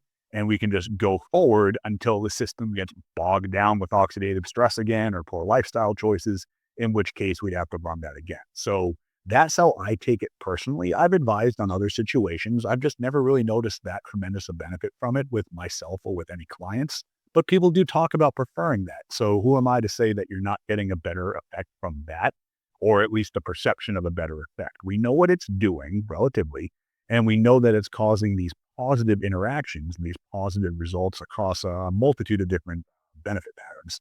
So a small chemical signal daily for a longer amount of time will add up to having some benefits. I just find it easier and I don't like to have to pin 75 things a day for months and months on end. Do 5 to 10 milligrams that Monday, Wednesday, Friday. I'll personally do the 10 for 4 weeks, and then I'll do 4 weeks of just 10 on Wednesdays. And I do that probably, God, 2 or 3 times a year for probably the last 2 years, maybe 3 times a year. And then prior to that, I've been using it for maybe 4 or 5 years. 2 years prior, the shorter duration ones. But situationally, and I've used it like spliced in here or there just to experiment and whatnot. I probably experimented with it too much, just trying different protocols. But for me, I always notice like things are working a little bit better in terms of I'm just better recovered. My sleep is better. I have more energy, less brain fog right after I run one of those big 8-week courses. And that tends to last unless I'm doing something that's going to, drive my recovery like down the shitter anyways. Right. And for something like that protocol, Monday, Wednesday, Friday, 5 milligrams, a few weeks, and then drop it down to Wednesday only. Are you caring about, training day, non-training day, fasted, fed? Are you considering that? No, not at all. So it's funny because the first thing I said is that we have to pay attention to the specifics and the interactions and the settings of how we implement these things. But at the same token, so many people overthink the living hell out of it. So with me, if I'm implementing MOTS-c, I'm doing it as a systemic reset. So I'm going to put it in for a course that's designed to help a process that's going to go on well after the course. So I'm addressing something like that. To me, it's not really that big of a deal. Now, Right. I could make a case for saying we're going to do this on training days only because you're getting that big bolus dose. And then all of a sudden your body's going to be able to just rip through substrate significantly quicker. I can make a case for that, but I can also make a case for, hey, we're going to do just cold plunge on those days. Why? Because cold plunge has this incredible effect at beiging of white fat towards brown fat, which is more thermic, and then your body will release fat in order to try to heat itself up. And if you're more metabolically flexible and you're driving a strong chemical signal of MOTS, that could make a case for, hey, we're going to get some more fat burning out of this cold plunge, and we're going to drive a bigger stress response that's going to drive a bigger adaptation throughout the course of the day. That's another great way to utilize it. But again, that's just an example. I'm not saying like, hey, let's go over this cool thing about cold plunging. My point is there's different settings and different ways that we can utilize these things that just make sense. And some will make sense for people more than others. So maybe somebody that's in a hypertrophy phase primarily, but wants to run some MOTS as a reset, that cold plunge thing probably isn't the best idea because cold plunging excessively can blunt the hypertrophy signal in subsequent response. We know that.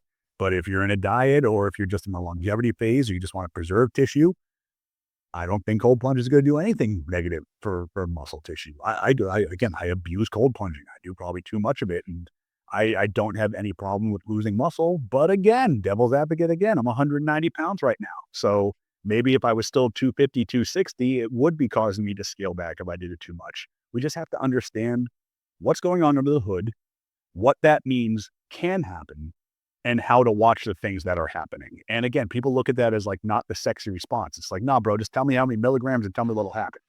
Right. You can't do that. Absolutely. I couldn't agree more. And yet, with the cold plunge stuff going all the way back to our original topic about kind of the wake up, that's my favorite application of the cold plunge is just first thing in the morning. And I don't even have a cold plunge. I'll just do an ice cold shower get in the ice cold shower for 2 minutes, head to toe. And oh my God, I'm so awake and I'm so alert after that. That's my favorite way to use the cold. Dopamine, norepinephrine. Have you tried one of those face tubs yet? No, I've seen people do it. I haven't done it myself, just dunking your face in the ice cold water. Dude, it was the dumbest $100 I thought I ever spent in my life. I wanted to give it a shot. It's basically a fucking salad bowl that you put ice water in with a little scuba thing in it. And first of all, it's fucking terrifying to stick your head in a bowl of water and to try to breathe comfortably. Like the first couple of times, I'm like, I'm never fucking doing this again. But that one, you get that same bump in dopamine and norepinephrine. Obviously, it's not going to do anything systemically anti-inflammatory because it's just your face in there. But that one hit something really cool. Not to tangent this in a completely different direction, but sticking your face under cold water will activate something called the mammalian dive reflex, which will automatically give you this massive parasympathetic rebound response. So you get this giant boost in just focus and energy from the norepinephrine release, but then almost immediately thereafter, your whole system just kind of calms down. It's this weird calm focus. So that was my pre-podcast ritual for the longest time.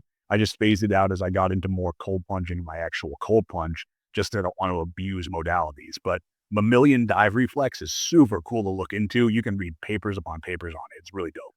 Now, when you talk about the mammalian dive reflex, am I thinking the same thing where you jump into cold water and you have that initial like deep inhale reflex, or are we talking about different things? Different things. So the mammalian dive reflex is more tied into the vagus nerve. There might be some crossover there that I'm just not aware of, so I don't want to say that definitively. But it's a parasympathetic response based on stimulation of the vagus nerve, but like an extreme, like, punch in the face, pun intended, kind of like elicited response to it. Vagus nerve stuff is fucking wild, and that's a whole other podcast. I'll use a lot of stuff from that, ranging from like e-stims that you put on the nerve directly and driving that parasympathetic response or kind of like forcing your way there with different tech. That's another amazing modality tool and something you could pair up with peptide therapy. The vagus nerve stuff, it is so interesting. And I mean, this is going to be another tangent. I'm just, so I've dealt with, some digestive issues over the years. I had a gallbladder removal. And then in the wake of that, I had some GERD acid reflux. And for a while when I was having these, reflux flare-ups, I was noticing kind of vertigo and these weird kind of cognitive effects, just this wave of brain fog, this kind of change to my breathing. Like it was like your breathing gets shifted to manual mode almost. And I was like, what is going on? And what I've come to learn is that this is likely some sort of irritation of the vagus nerve stemming from some of the acid reflux, which is manifesting in these weird breathing, cognitive vertigo type symptoms around that. Have you ever experienced anything like that? Oh, absolutely. So it's with modern society, obviously, we have people coming to us with different forms of what they perceive as anxiety disorders all the time. And it's difficult to navigate because as coaches, we also have to stay within scope of practice. So once something gets to a certain point, it's absolutely the fuck time to refer out. All right. Don't do that when they should.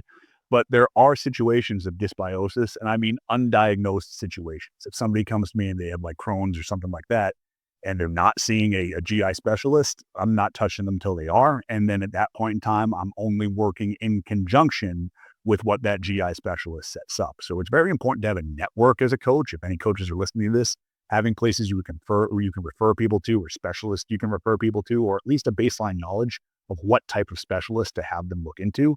But when we get to situations that are actually diagnosed disease, refer that out, or at the very least, refer it out and then work within the guidelines that that specialist provides for you. Because A, you don't want to get sued. And B, no matter how many holistic articles that you've read on Instagram or whatnot, you're not that medical professional. We all love to shit on doctors. It's fun too. And in a lot of cases, they deserve it. But we are not medical doctors, most of us. So we have to at least have the right idea of what to refer out. But if we come into situations like IBS, for example, which is a diagnosis based on no diagnosis, when you have IBS, you have either just broad IBS or you have IBS-C or IBS-D, which is literally just, predominantly constipation or diarrhea. That is a process of elimination diagnosis when a GI specialist has said, like, you don't have anything else. You can't just say, I have IBS and have IBS. Like, it's a diagnosis, but it's a diagnosis that's not a diagnosis. Oh, when that situation arises, eventually there will be a diagnosis for it as we learn more, but we know we have a general state of dysbiosis. So when you're addressing gut health as a whole, a lot of different things come into play, and a lot of it comes down to the individual, what their lifestyle's like, what it was like, what they did in the first place. That even goes all the way back to were they born via natural birth or were they born through C-section? Because we've now learned that natural birth exposes a baby to different bacteria that they're not getting otherwise. And then in the future, if they're C-section babies, they might have issues as far as the microbiome based on the fact they didn't get inoculated with this bacteria early in life. You can actually request now, which I forget the term for it, but if somebody's having a baby now and it's not a natural birth, if it's C-section, I'm going to give a crude analogy for it because I don't know how they actually do it, but eventually somebody scoops down there and they wipe it in the baby's face to make it seem like they passed through the birth canal in terms of their exposure to the bacteria. I'm sure there's no actual scoop and wipe. I'm sure it's an actual medical application, but they're exposing the infant to that bacteria so they can get properly inoculated with it during the birthing process. And we found that there's just this massive correlation between C-section born babies and dysbiosis later in life based on situations like that. I forget who I was talking to, but it was somebody very brilliant in the field. And I asked a general question years ago. I think it was in a seminar. And I said, for anybody that has kids, for any clients that are having kids or they have a kid or whatnot, they want to make sure they're maximizing future GI health. What's the best thing that we can take? And the guy goes, get a dog, because the dog's going outside and the dog's bringing in all sorts of bacteria and whatnot. And it's just basically introducing a growing child to little bits of good bacteria, bad bacteria. It's building a robust system. And we live in a hyper-sterilized environment now where that might not happen otherwise. So we have to look at the situation of the individual. What did they grow up in? What are the situations that they're dealing with? And then how is that cascading into the symptoms that we're trying to fix? Is it persistent brain fog that can be brought on by something like leaky gut, which could be affecting the vagus nerve and the general gut-brain axis? Absolutely, that could be the case. But then we have to be able to break these things down. And gut health is something that it's so overly complicated, not overly complicated, it's just so complicated that to just try to dive into it as an individual that's just like, have some probiotics, it's generally not going to do it. But if we can master the things to look for, take these courses. Dr. Dwayne Jackson has a phenomenal gut health course. He has a nutrition course. I believe he still does. I got certified in both. They're both through Prescript. One is just Dr. Dwayne Jackson's nutrition, I don't want to say basics because it's a deep dive. But then the other one is gut health, I think it's like a 16-week course, just all gut health, everything from various types of dysbiosis, what we can treat, what we can't treat, what we have to refer out, everything like that. And a lot of it comes down to what the individual did. And if it's coming down to something like brain fog or some sort of vagus nerve issue, we can address that in different ways. And there's some kind of blanket statement things that we can do, and probiotics are not one of them. But a lot of it comes down to fiber, prebiotic fiber specifically, short chain fatty acids. If you work with people or you're somebody that has gut issues and you don't know what a short chain fatty acid is, that's probably the most important thing that you can start researching, because there's a multitude of benefits that you'll have outside of even fixing the problems you're trying to fix by learning how to cultivate SCFAs. That's a huge player in everything from gut brain access to hormonal health to digestion as a whole. Get familiar with that. Get familiar with the Bristol stool chart. Look at what number on the chart you're pooping out every day. And if it's not right in the middle where it should be, there's a problem. We need to try to fix that problem. It's not normal to have you walk through an airport bathroom at any point in time and just listen. That's not fucking normal. Like, those are problems. That's a symphony of fucking problems. But people aren't aware of that. People just dismiss things as normal. So I remember in my 20s, I said, oh, cool. Yeah. Explosive diarrhea every day. High protein diet. This is totally normal. Not. So these are the things that we have to look out for. That's a bit of a tangent, but gut brain access, paying attention to the vagus nerve, that all backs up to stemming from your gut. You got to pay attention to your gut, because that is a direct player in how your brain operates, how your hormones operate. So that's such a huge factor. Yeah, my the link between what is going on in my gut and my anxiety is it's incredible. And I mentioned that one-off AFib episode I had in 2023 that inspired me to take a break from nicotine and caffeine. So I had that AFib episode, and it was a one-off thing, heart totally healthy beyond that. And but then for a year and a half, I was in this nightmare hellscape of anxiety. I was having weird chest feelings. I was having these vertigo symptoms. My breathing was weird, and I was so focused on it. My anxiety was through the roof. I saw the cardiologist, multiple cardiologists, so many different doctor appointments, stress tests, and echocardiograms. They couldn't find anything. And it all turned out to be stemming from this post gallbladder removal gut issues I was having. The GERD, the reflux, and then the anxiety is compounding all this. And then I'm having all these symptoms, which I don't know where they're coming from. I think it's my heart because I just had this AFib thing. I have chest pain, which is actually esophageal. And it was just this terrible spiral. And then when I finally narrowed it down to, okay, this is actually stemming from my gut, and started addressing that, then everything like my life finally I was able to regain control of my life. But it was just this incredibly eye-opening experience to how, wow, so much systemically can just stem from the gut. So the GI system in general is something that should be probably one of the things that we pay attention to more than anything, from a multitude of different angles. So if you're having acid reflux, you should change something so you don't have acid reflux. If you're not producing, I call them movie quality dumps every morning. Like, if there's going to be like a piece of shit in a movie, and it's obviously not going to be real shit in the movie, so the prop guy's going to make a pristine looking piece of shit, Right. that should be what your dumps look like 90% of the time. And if they're not, that's a problem. We need to look at all of these things. So even I used to get food boluses all the time, especially when I was getting up to like 260, 270, 280 pounds on my biggest, because I would be too like full to eat. I didn't want to eat. So what happens? We just eat faster. What do we eat as performance athletes, bodybuilders, whatever it might be? Lots of white rice. When you try to eat cup after cup after cup of white rice, we've all experienced it. It gets kind of stuck and you feel it sitting right here. It happened to me more because genetically, I just have a slightly more narrow esophagus. I got it from my grandmother. So that led to her demise eventually, because she had some spinal issues. She ended up just kicking her esophagus. She couldn't eat anymore.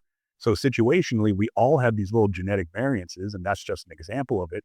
But when I was trying to get really big and eating, pot after pot of rice and trying to get as many carbs down as humanly possible, I would get these food boluses. I should have noticed that, as there's something going on in my GI that's problematic. And I would just chug water, and I'd just always feel it just go bump and like knock it into my stomach, until one day I had beaten up that tissue so much, I just happened to have food poisoning. I just happened to throw up. And the force of me retching and throwing up from the food poisoning tore two holes in my esophageal sphincter where it connects to the stomach. and I almost bled to death. I needed 2 blood transfusions because I kept bleeding out into my stomach and then hemorrhaging out the blood. I was in the ICU for, I believe, 10 days. They said they almost lost me twice.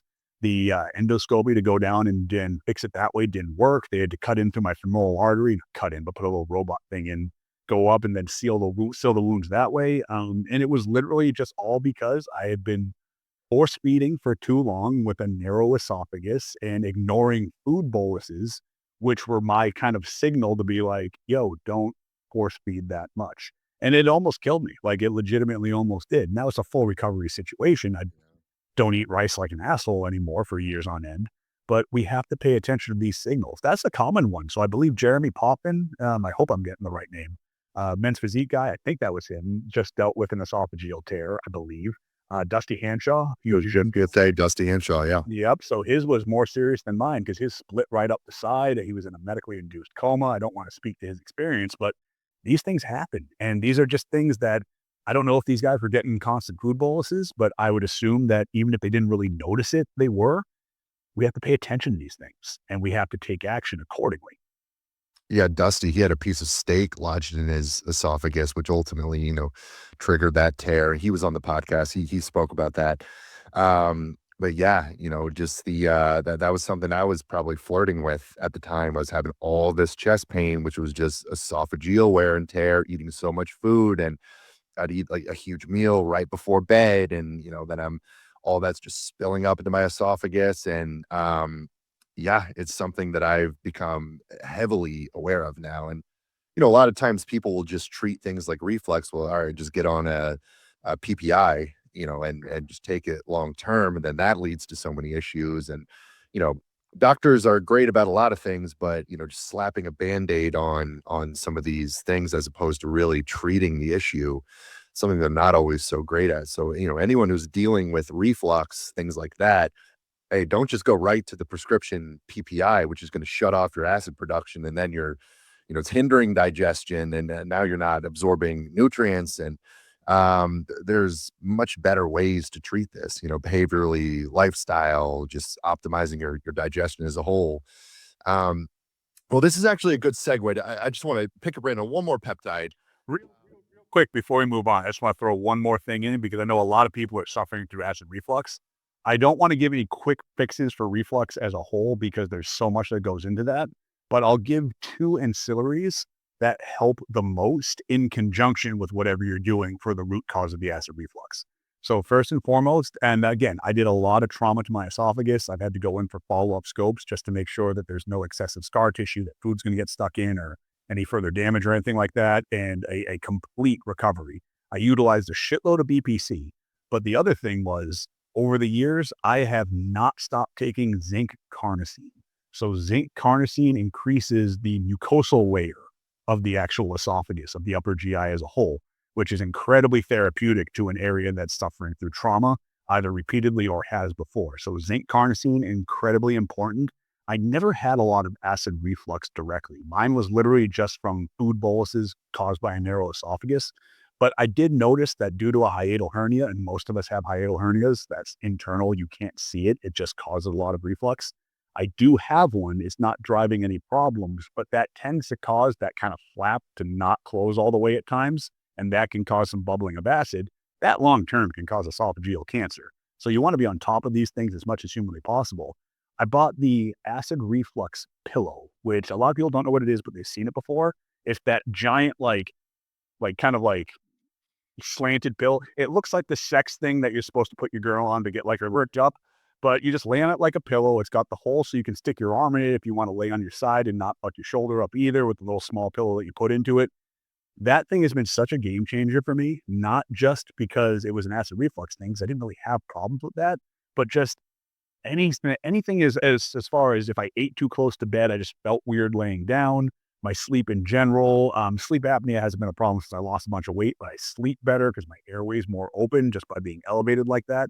That acid reflux pillow, that's what it's called kind of generally. I forget the brand name for it.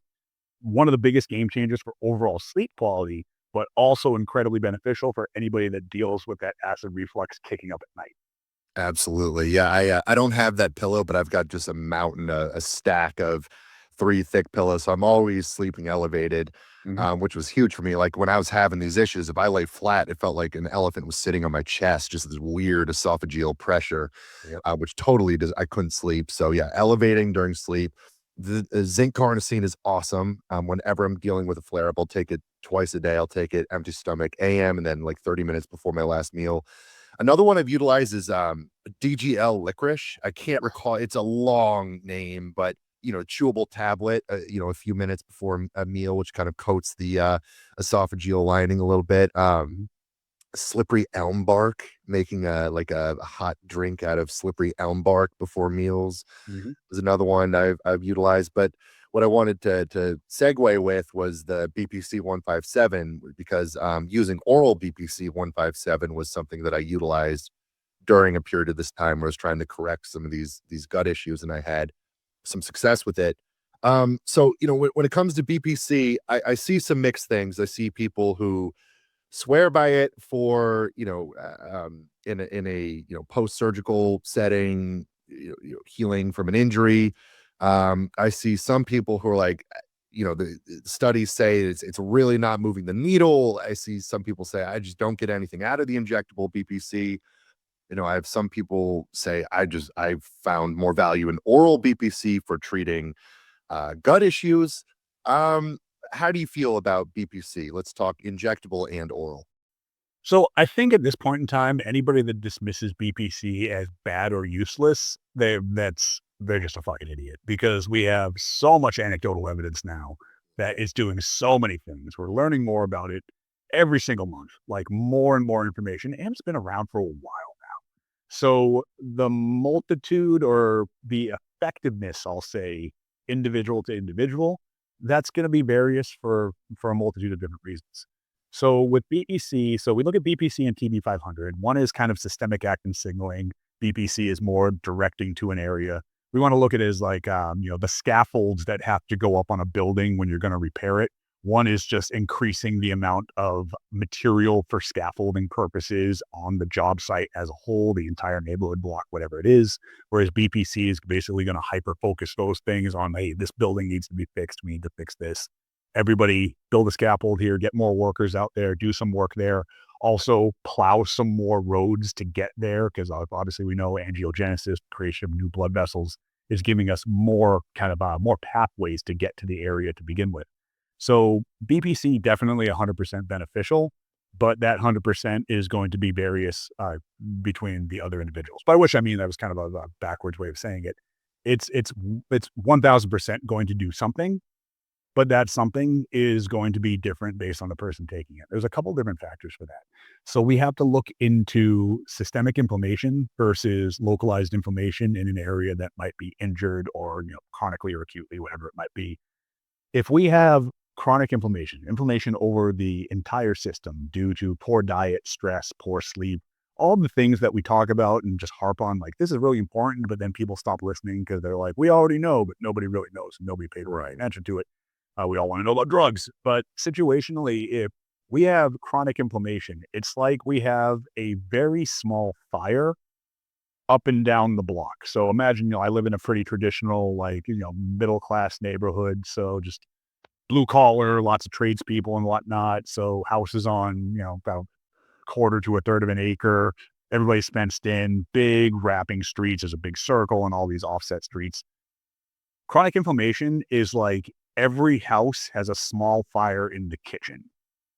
And we all call the fire department and they're like, fuck, I don't know, send one firefighter to every house with a fucking fire extinguisher, I guess. And they're just constantly out there trying to put out these little fires. And the fires keep, they put out one in the kitchen, then a small fire pops up because there's faulty wiring in the garage. And oh, there's another fire. Like, and they're just, the fire department's out all day trying to deal with it. Versus the neighborhood's great. And then one house, fucking the Tesla blows up in the garage and the whole house is a fucking blaze. We have a whole fire department that can now respond to that fire and put it out adequately. So BPC is basically deploying more firefighters in more fire trucks. The problem is they need a call to respond to. So if I have a knee injury and I'm a healthy person and I take BPC, all of a sudden at the fire department down the street, they went out there and one truck turned into 6 trucks, 10 firefighters turned into 40. The call's down here, let's fucking go. They jump in the fire truck, they rush to the scene. If it's just that house on fire, that fire's gonna get put out, managed significantly faster because we have this enhanced manpower, these enhanced capabilities to put it out. If that fire truck pulls into the neighborhood and every house has a small or large fire on it, they're letting firefighters jump out with resources all the way through the block. And by the time they get to that house with the massive fire, they're at like a quarter staff. The fire's not going to be managed as well.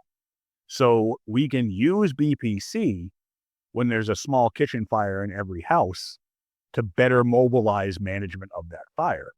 But that's going to leave less resources for when there's a significant fire that needs to be addressed.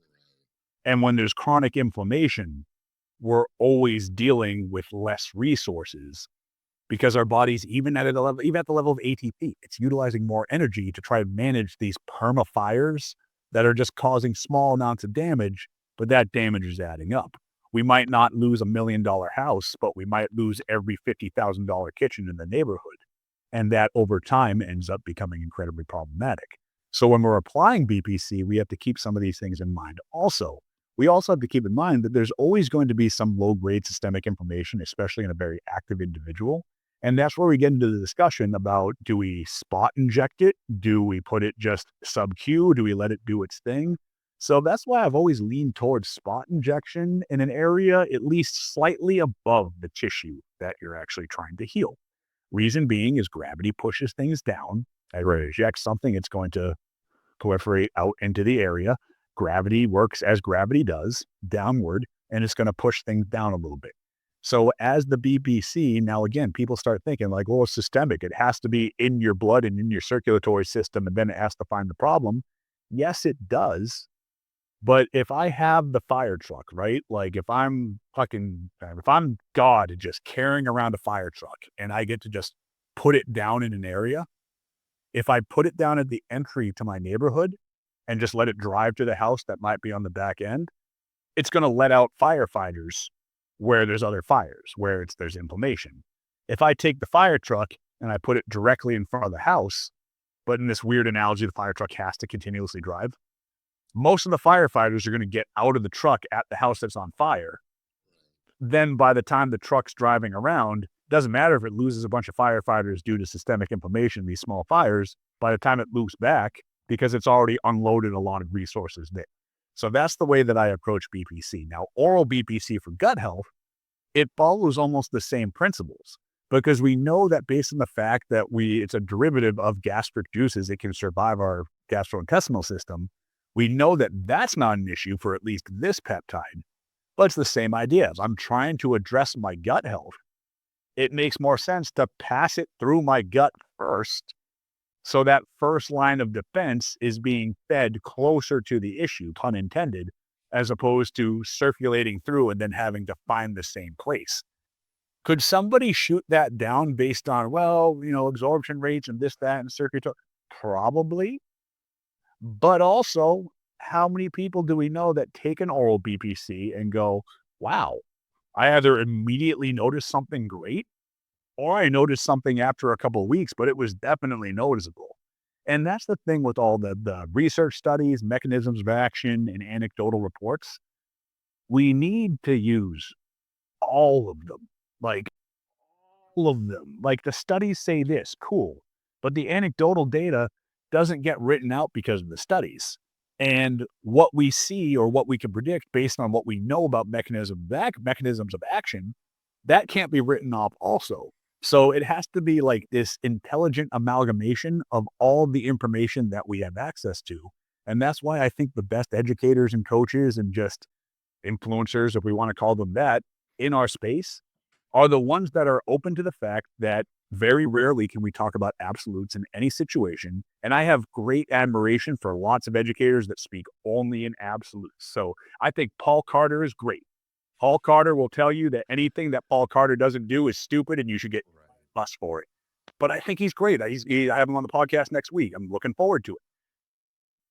I think My personal opinion, though, is that we have to be open to all possibilities, even if an absolute looks pretty damn conclusive, because we don't know anything yet. Look how much we've learned in terms of science in the last 100 years. Like 100 years ago, if you had the flu, we were still giving you cocaine and an exorcism.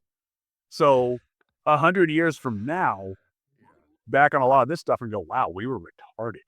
But again, you just have to be open to all of it. I could that is a phenomenal answer. I couldn't agree more. And also a great analogy for the BPC, and I think that makes a lot of sense.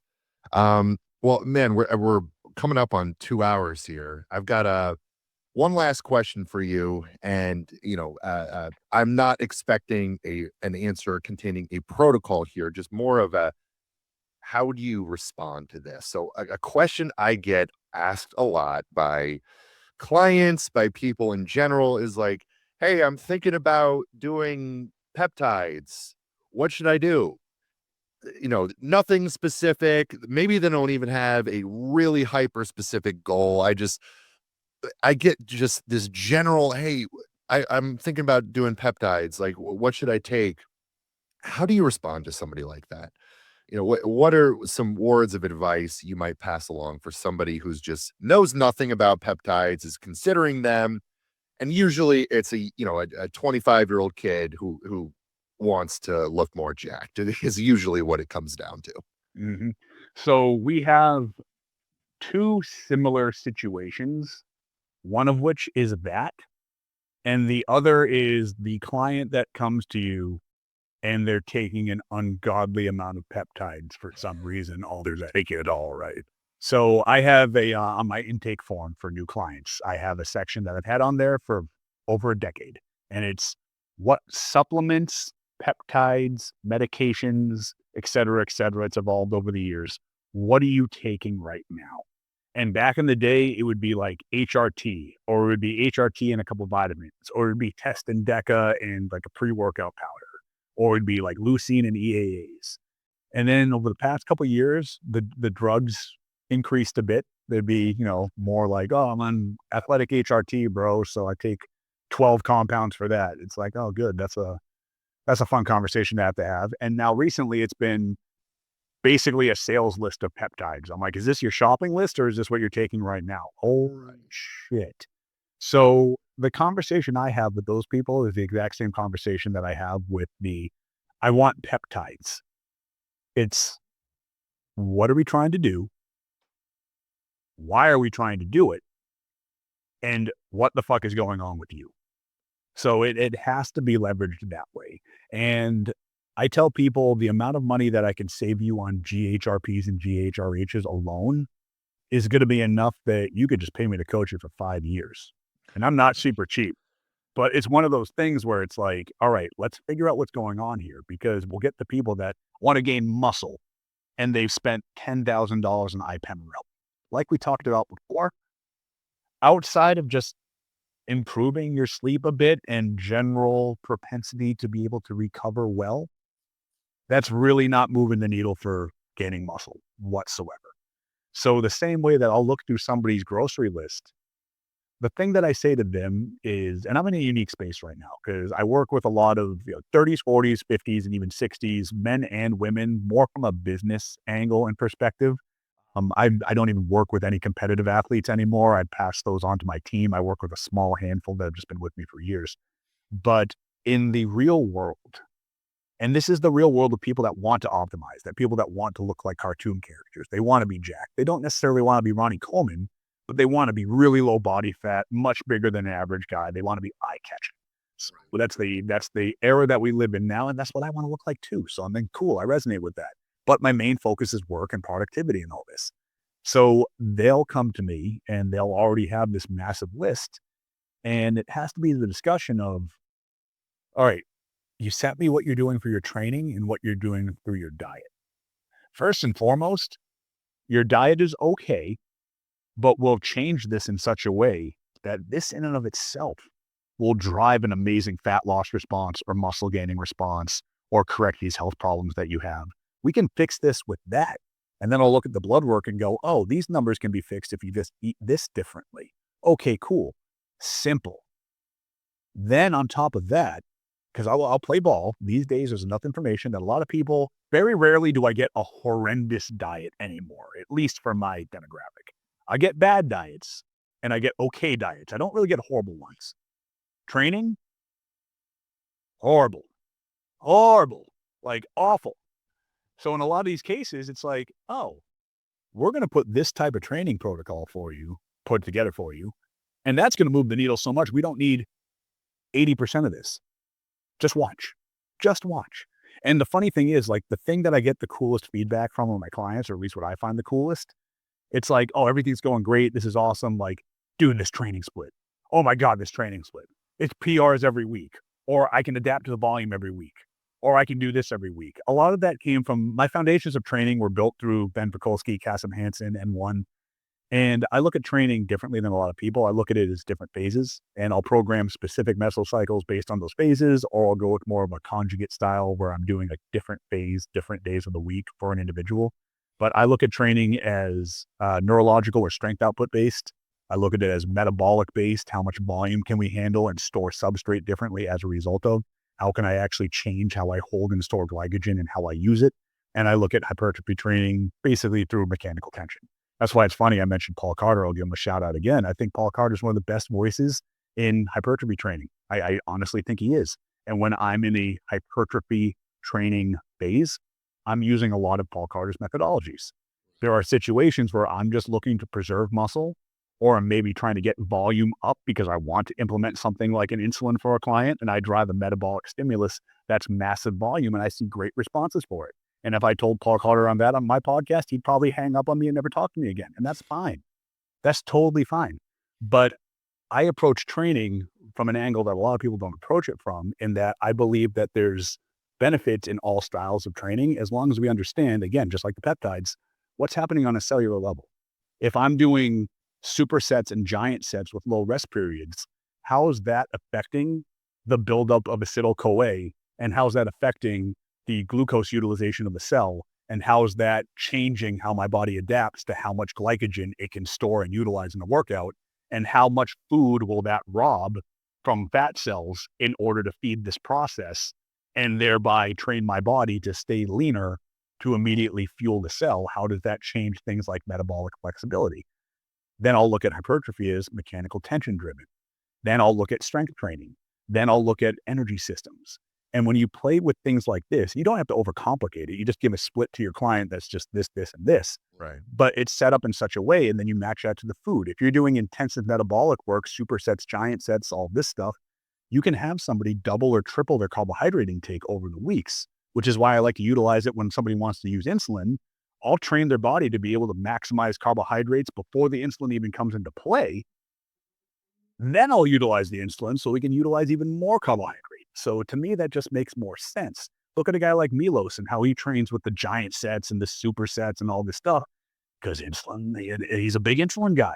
Right. So it only makes sense to drive a training style that drives substrate utilization when you're utilizing a lot of a drug that plays directly into substrate utilization and storage. So it's just knowing how things work and implementing them like this. So I'll address these things first, and then I'll say, you want peptides. What processes are we driving with training or recovery modalities? And what peptides can we implement to complement that? So maybe it's something where we need to just rip through even more substrate. Cool. 5-amino 1-MQ before you work out, training days only. That enhances how much substrate we can pull in the cell and gives us better efficiency at spitting ATP out so we can survive more grueling workouts and push even harder. It's a small molecule, not a peptide, but same idea for context of conversation. We're going to enter this space. We're going to build up a lot of substrate to utilize. So we're going to start building up the incoming substrate through glucose to utilize. Let's run MOTS-C first. Let's do the Dr. Seeds protocol. Let's do 8 weeks at a moderate carbohydrate intake, but then let's slowly titrate carbohydrates up as we're enhancing that playing field to be able to utilize substrate even better. And then once that's up there, once that carbohydrate intake's really high, maybe that's when we add the 5-amino 1-MQ. Maybe we're doing this massive workload because the person just keeps recovering. We want to push this training block a little bit harder, but the person's starting to show signs of building up a bit of oxidative stress, then we can put in SS31. That way I can keep pushing, and all of this ROS, these reactive oxygen species that I'm driving from pushing my cells to work harder, the cells are now more resilient to them, and I have a reason to use it. If SS31 is a suit of armor on the cell, why would I put the suit of armor in if I'm in my living room watching TV? I'm going to put the suit of armor on when I'm in the war zone getting shot at. So, or you can I can get home from being shot at and I put the suit of armor on because it's a restorative suit of armor. So again, shitty analogy. But again, if it makes sense, awesome, let's go for it. The problem is too many people, they're coming in, they're saying, I want peptides, or they're coming in saying, these are the peptides. And the reason that those are the peptides is because they heard, oh, sleep. Yeah, I need to sleep better. Oh, fat loss. Fat loss.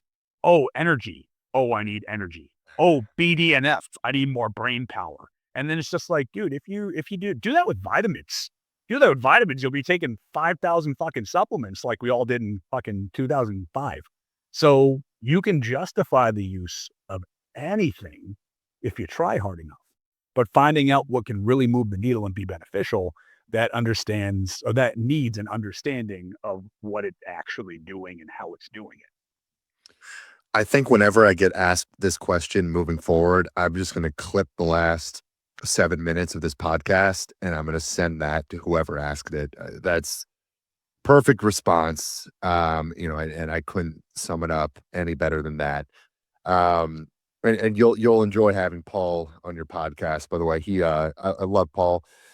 He did my podcast as well. People think he's a little mean on Instagram. He's a super nice guy. Um, Outside of the comment section, but sitting there arguing. Yeah, he's awesome. Well, listen, Drew, this was awesome. I mean, we could run down hours and hours more on this stuff. Anyone who's listening, if you feel like there was some stuff left unanswered, go check out the DDT Method podcast. I mean, he's had phenomenal guests on, just deep diving all of this stuff, and just hours and hours of information. So I encourage you guys, go check out that podcast if you want to learn more about this stuff. But yeah, speaking of which, Drew, where can people find you at? So DDT Method on all platforms. DDT Method on YouTube will bring up the DDT Method podcast. DDT Method on Instagram will bring up my Instagram because my Instagram is just DDT Method. I have a private school group, and that's kind of what I'm directing people to now because it's the main source for the deeper information. So I can only stay so much on Instagram, unfortunately. I get banned from DMs like every other week, and it makes booking the podcast incredibly difficult. I keep getting these like temporary suspensions that I have to fight and whatnot. So Meta just has their Meta rules and whatnot. School has rules, but school's a little bit more fast and loose with it. So it's just school.com/DDT Method. The DDT Method school group, it's low cost. It's $10 a month. I wanted to do that because I wanted to put up the thing like support the podcast. But then I realized that YouTube, like you can offer exclusive podcasts and stuff like that. But then there's an option, just ask people to give you money, which is cool. But I'm like, I want to do something really cool here. And I also don't want to risk my YouTube channel by talking about too much stuff. So I started the school group. It's literally just $10 per month. And as of time of recording right now, we have 85 videos in there. And those videos are just me ranting about a particular topic for between 20 and 40 minutes. I go over almost every peptide, every small molecule. I go over almost all the anabolics now. I have training modalities and styles. I have a 40-minute video on dog crap training. I have a 40-minute video on fortitude training. I have videos explaining the Krebs cycle. I have videos explaining cellular respiration. I have videos about cold plunge and red light therapy, just photobiomodulation in general, carbon dioxide therapy, PEMF, all frequency therapies. There's a ton of stuff in there. I add to it almost every week. I'm going to try to get weekly editions in there now. There's an unlimited Q&A for members. And as of this week, I have my 4 coaches in there supplying editorials, columns, so to speak, written stuff like back in the day, and videos of their own, and answering questions also. So we have about 200 people in there now. It's steadily growing. It's a great community. People are helping each other out too. And my biggest thing with that is I just want it to be this just resource of information. I'm not going to get rich off of $10 per month, but it gives me a couple bucks to pour back into the podcast, buy more equipment, do what I need to do to get my studio open, which we're working on. That should be open in about 2 months now. And it's just this community that I'm trying to build that's positive as opposed to the negatives of general social media. Not that I dislike social media. I do dislike social media, but it's not like I'm going to stop social media. But Instagram is the easiest place, so we'll all divert back to that because that will link you back to everything. DDT Method on Instagram. Got it. Well, guys, consider subscribing to his school. Is what do you call it? A page group. I think it's a group, it's a page, it's a whatever. It looks like Facebook in 2006, and it's simple, and I love it, and I can just log in and post videos and answer questions, and it doesn't have to be pretty. It's simplistic. Right. Well, guys, consider subscribing to his school group. That's SKOOL. Check out his podcast, Instagram, all that stuff. Guys, for more on me, check out my website, hammerchiselperformance.com. Coaching services, training programs, ebooks, all that stuff. Subscribe to the YouTube, Spotify channel if you're not already. Stay tuned for episodes of the Hammer and Chisel Performance Podcast dropping every Tuesday. And then after that or before that, go check out the DDT Method Podcast. Just start binging all of our content. So It can be after. God, Drew, appreciate you coming on, man. dude, thank you for having me, man. This was a blast. Absolutely. Guys, we'll catch you on the next episode. Drew, I'll talk to you later.